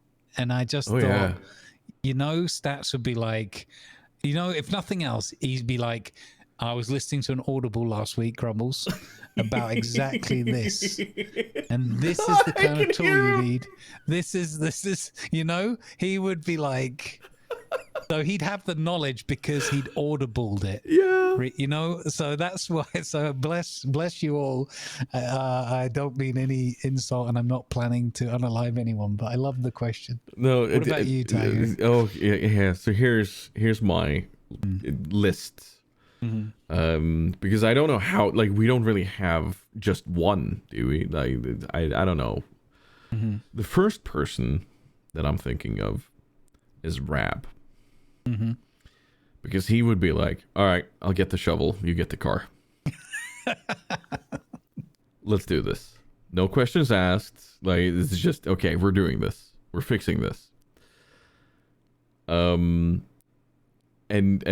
now that you mentioned stats, I'd be like, yes, he, like, he's a geologist. So like I just imagine him finding, we can bury him in these rocks because, and then give a good reason for it, and it would be smart. Like you said, he's a smart guy. And I really do like the idea of both Jurek and Shelby, both military training, kind of going, okay, yeah, I have questions. We're gonna answer those later, but first let's figure this out. But honestly, I don't think I would have to call anybody. I think I would have to be able to deal with this myself without any issue. Live from the North might have to go down for a week or so, but you know, it'll be fine. It'll be fine. I like the idea, Tiger, and you'll forgive me for this. I love the idea of you performing and executing the absolute perfect plan, with one exception: you left the body out on your lawn because you just got distracted by something.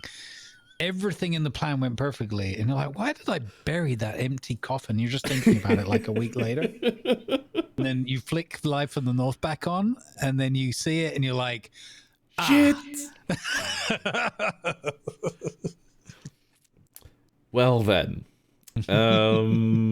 let's just say a moose did it. Well, it's a disturbing and also fun question. It makes you think about your friends in a different way. But Aquila had a different question that revolves around board games. What do you like in board games? What do you dislike? And what do your ideal board games look like? So, for my sake, I really do enjoy board games like Risk. But like after having played, what was that called? There was one called Road to the White House, which we played, where it's literally about being in the race to become president. Where you draw a random character and then you play the game, and then you have opponents. But I think one of my favorite board games ever was Call of Cthulhu and other cooperative ones, where you work towards a goal together to try to solve an issue, a riddle or something like that, where you sit down and you work towards something. Escape from Arkham, it's called. Sorry, Escape from Arkham. And that just tickled my fancy, and it kind of makes sense in the way I enjoy playing games on the computer too. Because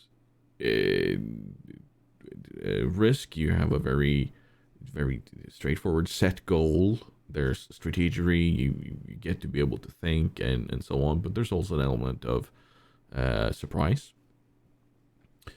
But I also mostly enjoy cooperative games. So yeah, like in any place where it's not suddenly a new rule sprung on me that this is why you lose because somebody said the word dingo. I don't know, like, you know. Yeah. And like clear cut from the start, very clear and straightforward, and allowing me to use my head, then I love them. How about you?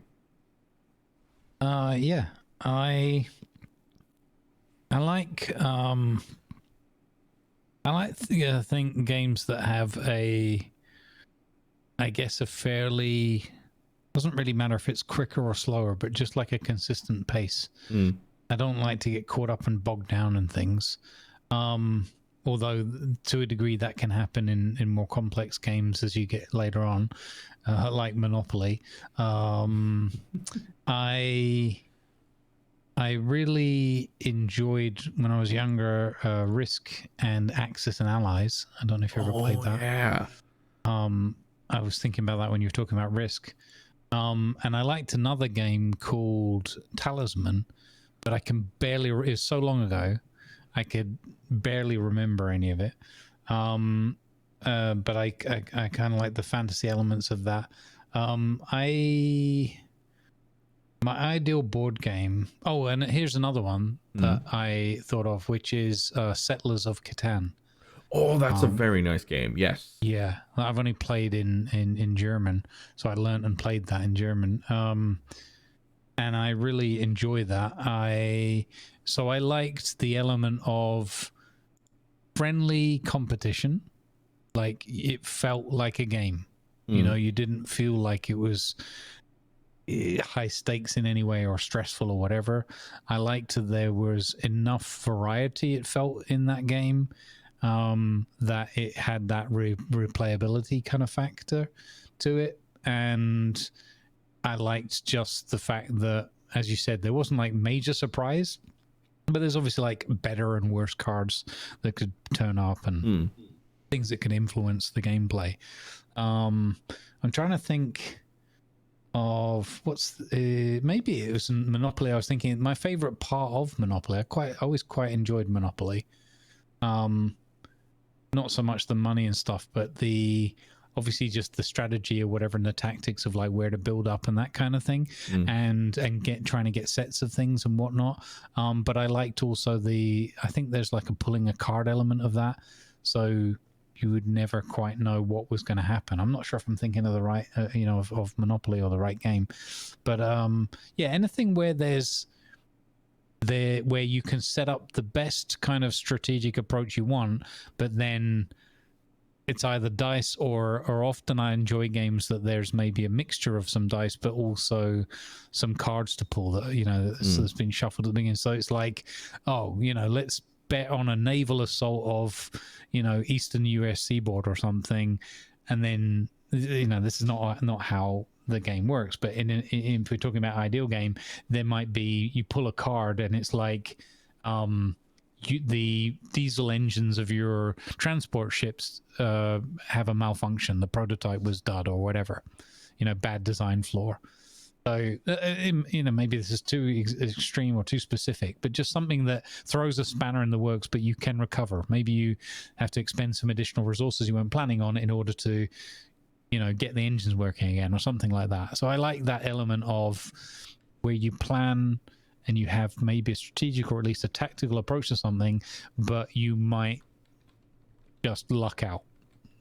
A bad storm occurs or whatever. And I like that kind of factor that is uncontrollable, so that it forces you. I guess there's a loose element of how I role play. You have to improvise, because rather than going in, you can have the best laid out plan and backstory and whatever you want, but you've actually got to roll with the punches and see what happens. And if nobody picks up or is interested in what you're doing, then all of that was kind of wasted effort, sort of thing, or and then or rather, more constructively, you think and adapt on your feet, and you have to come up with some other approach.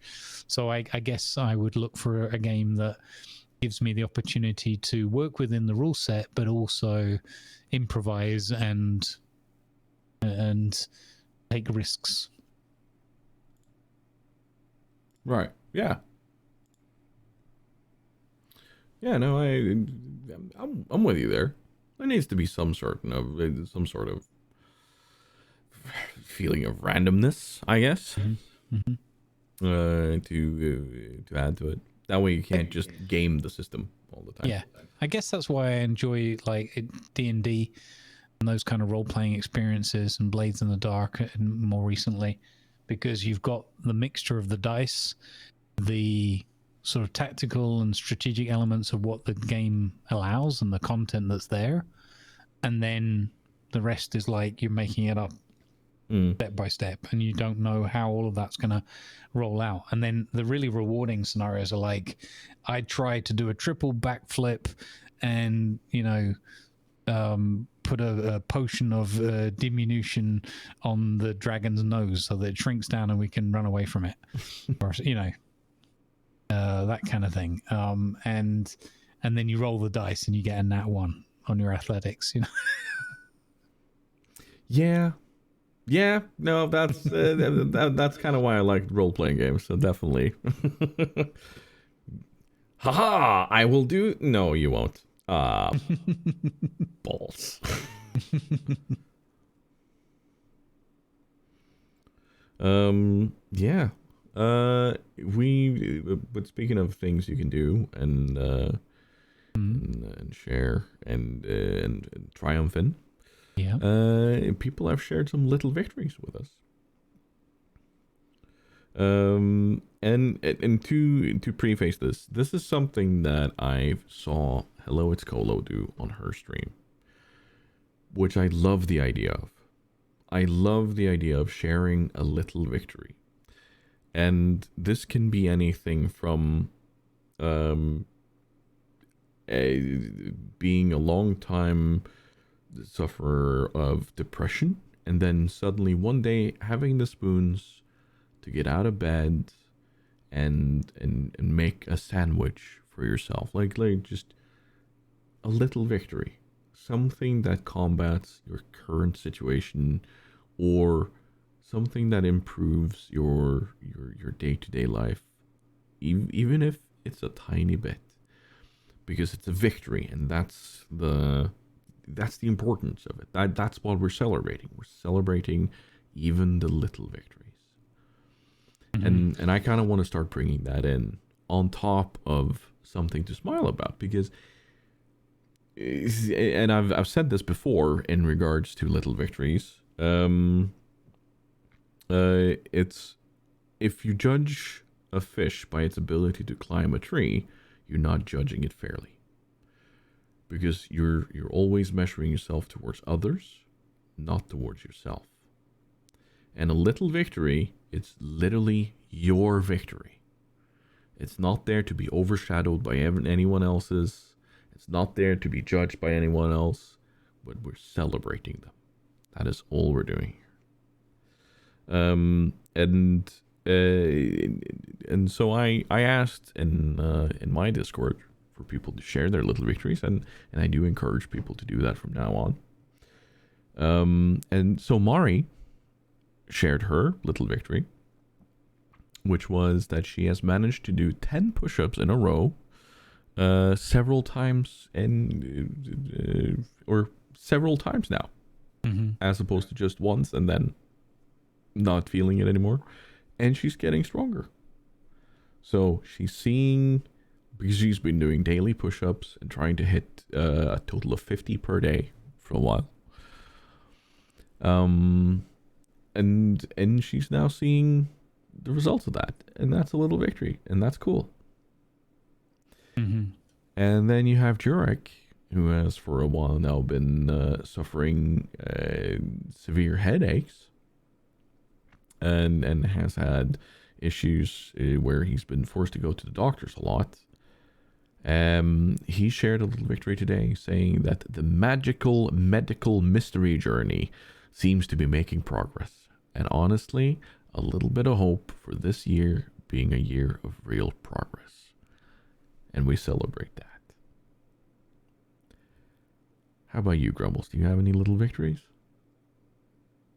I have little victories for me. I don't have any additional ones from the comments and so forth, but I will reiterate how happy it makes us to hear and read about these. I do have several that have come up, sort of anecdotally in various chats and streams and comments and DMs and stuff like that, but I don't want to bring those up here because they weren't shared in the sense of, even if they were done sort of publicly on a stream chat, I don't necessarily feel that it was like, oh, can I use that in my podcast kind of thing, Yeah. But overall, maybe I could tag it a little bit into or something to smiles about.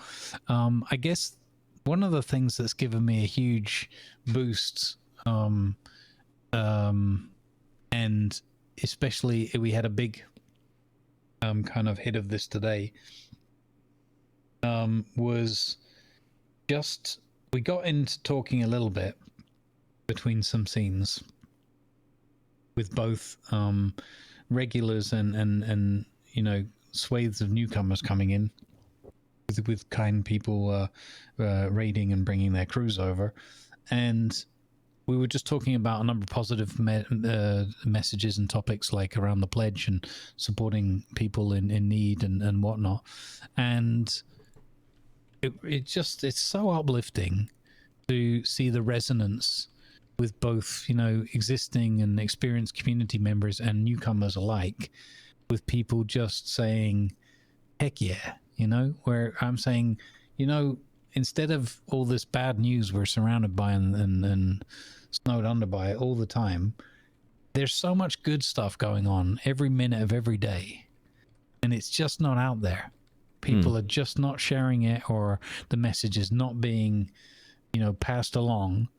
And let's just, you know, so I guess this is more about the little victories and in general, let's share those things. Yeah. Let's bring the positive messages, and let's kind of be this this sort of goodwill and positivity that we all benefit from enormously. You know, in a non-monetary sense, it's so nice to be able to have that resonance, and I really felt it today. I had one of my emotional dwarf moments where I couldn't talk for a minute or so while I was sort of trying not to cry my eyeballs out live on stream, because of just kindness and positive messages, and knowing that we're connecting on that level, just so important and fundamental to sort of what we're trying to do here. And yeah, so share your little victories, because it goes such a long way. It's incredible, and good stuff's going on, and it doesn't have to be some amazing, earth-shattering thing. No, just whatever it is, you know. Let us know and share it if you feel comfortable to do so, and if you want it to be discussed or brought up to be shared with the wider community on the podcast, let us know in the various channels. And don't, like, let me reiterate, do not let anybody's victories feel like they overshadow yours. Your victory is just as important as any of the others. And we're not turning this into toxic positivity. We're turning this into an awareness of what is a victory for somebody. Because me learning about somebody else's victory makes me able to see, okay, maybe I'll be able to help them. Maybe I'll be able to cheer them on because I understand this. Or it gives me an insight into, I've never seen this as a victory before, because this has just been my life. So yeah, help share. And I hope people are able to share more of this. And I will share my little victory. Because it's my something to smile about. So for a long time now, I've been struggling with a system of bureaucrats that I felt like I haven't been listened to. I felt like I haven't been heard. In everything from unemployment benefits to medical needs, be that mental or physical. And yesterday I had, before Christmas, I had an appointment with my doctor where she said, well, you seem depressed. I'm like, no shit, doc. And then now I had an appointment yesterday, and she said, well, it seems like a month in Germany did you good. I was like, yep, it did. And I'm working with the last remnants of dopamine here to kind of set up myself for success. And today she joined in on another meeting with the local unemployment office, because they are responsible for finding a way of getting me back into work. And it's been a lot back and forth to try to figure out where I fit in because of my ADHD and my own kind of my blatant kind of straightforward answers of no, I know myself this well. I know this is going to be an issue. This routine of getting into an office at 8 to 4 is going to be an issue, and here's why.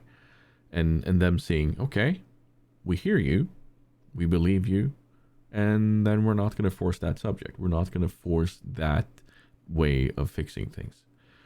So today, during that meeting, they said, okay, we are going to withdraw your application for the national support, and instead we're just going to say, right now, you're getting support from the municipal program, where the idea is that 37 and a half hours a week, you either do some studies, go work out, have doctor's appointments, something to fill your day in such a way that you eventually feel ready to get back to working. Mm-hmm. And they basically gave me the go-ahead today that this will be happening. And that has lifted so much off my shoulders, because all that fight, all those hours I've put into explaining my situation, it's kind of finally culminating in, okay, let's go from here and let's figure this out.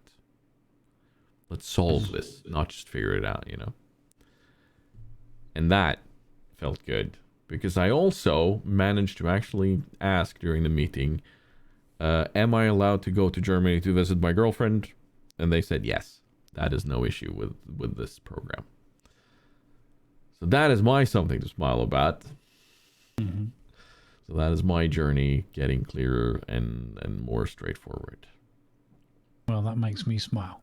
Well, but I'm not cheating. That isn't my something to smile about. My something to smile about does, however, involve you. Yeah.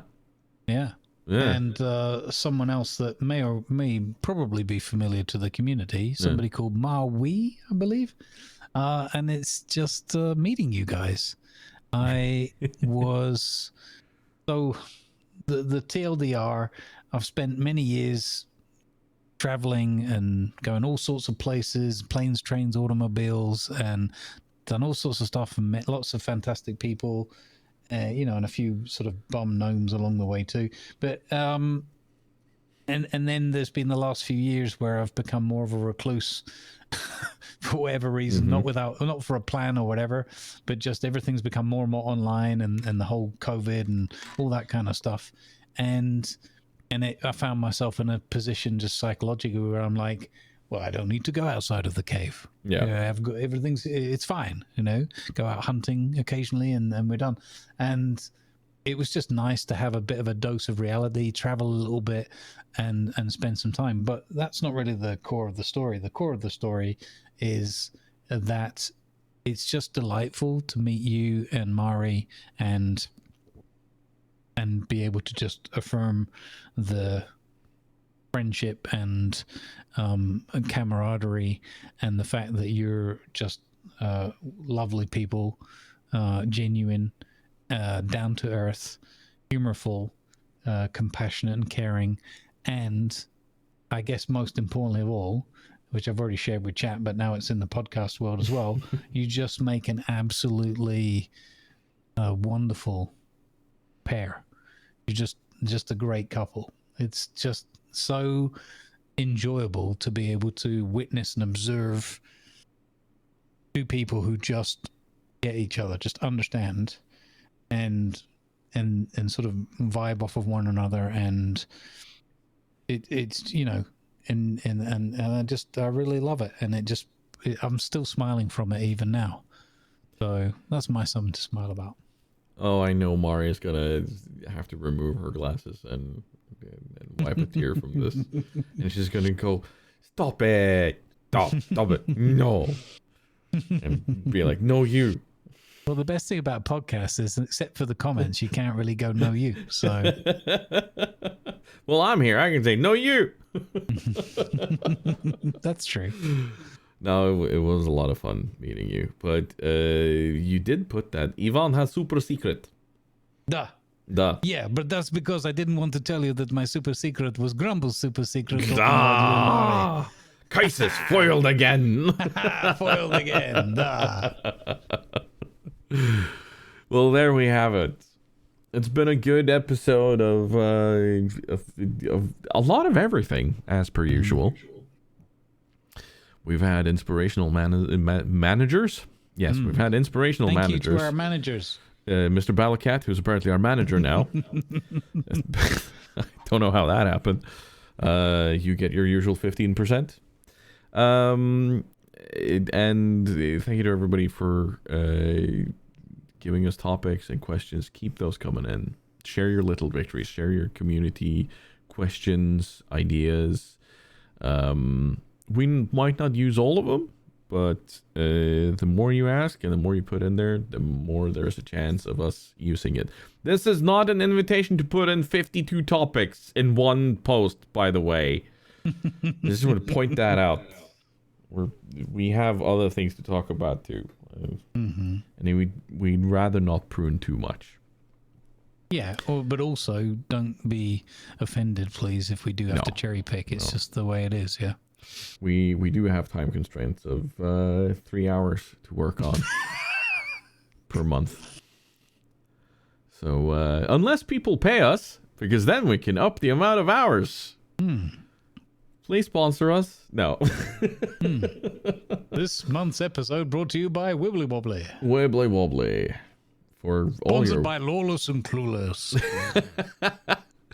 Honestly, we should start running segments like that.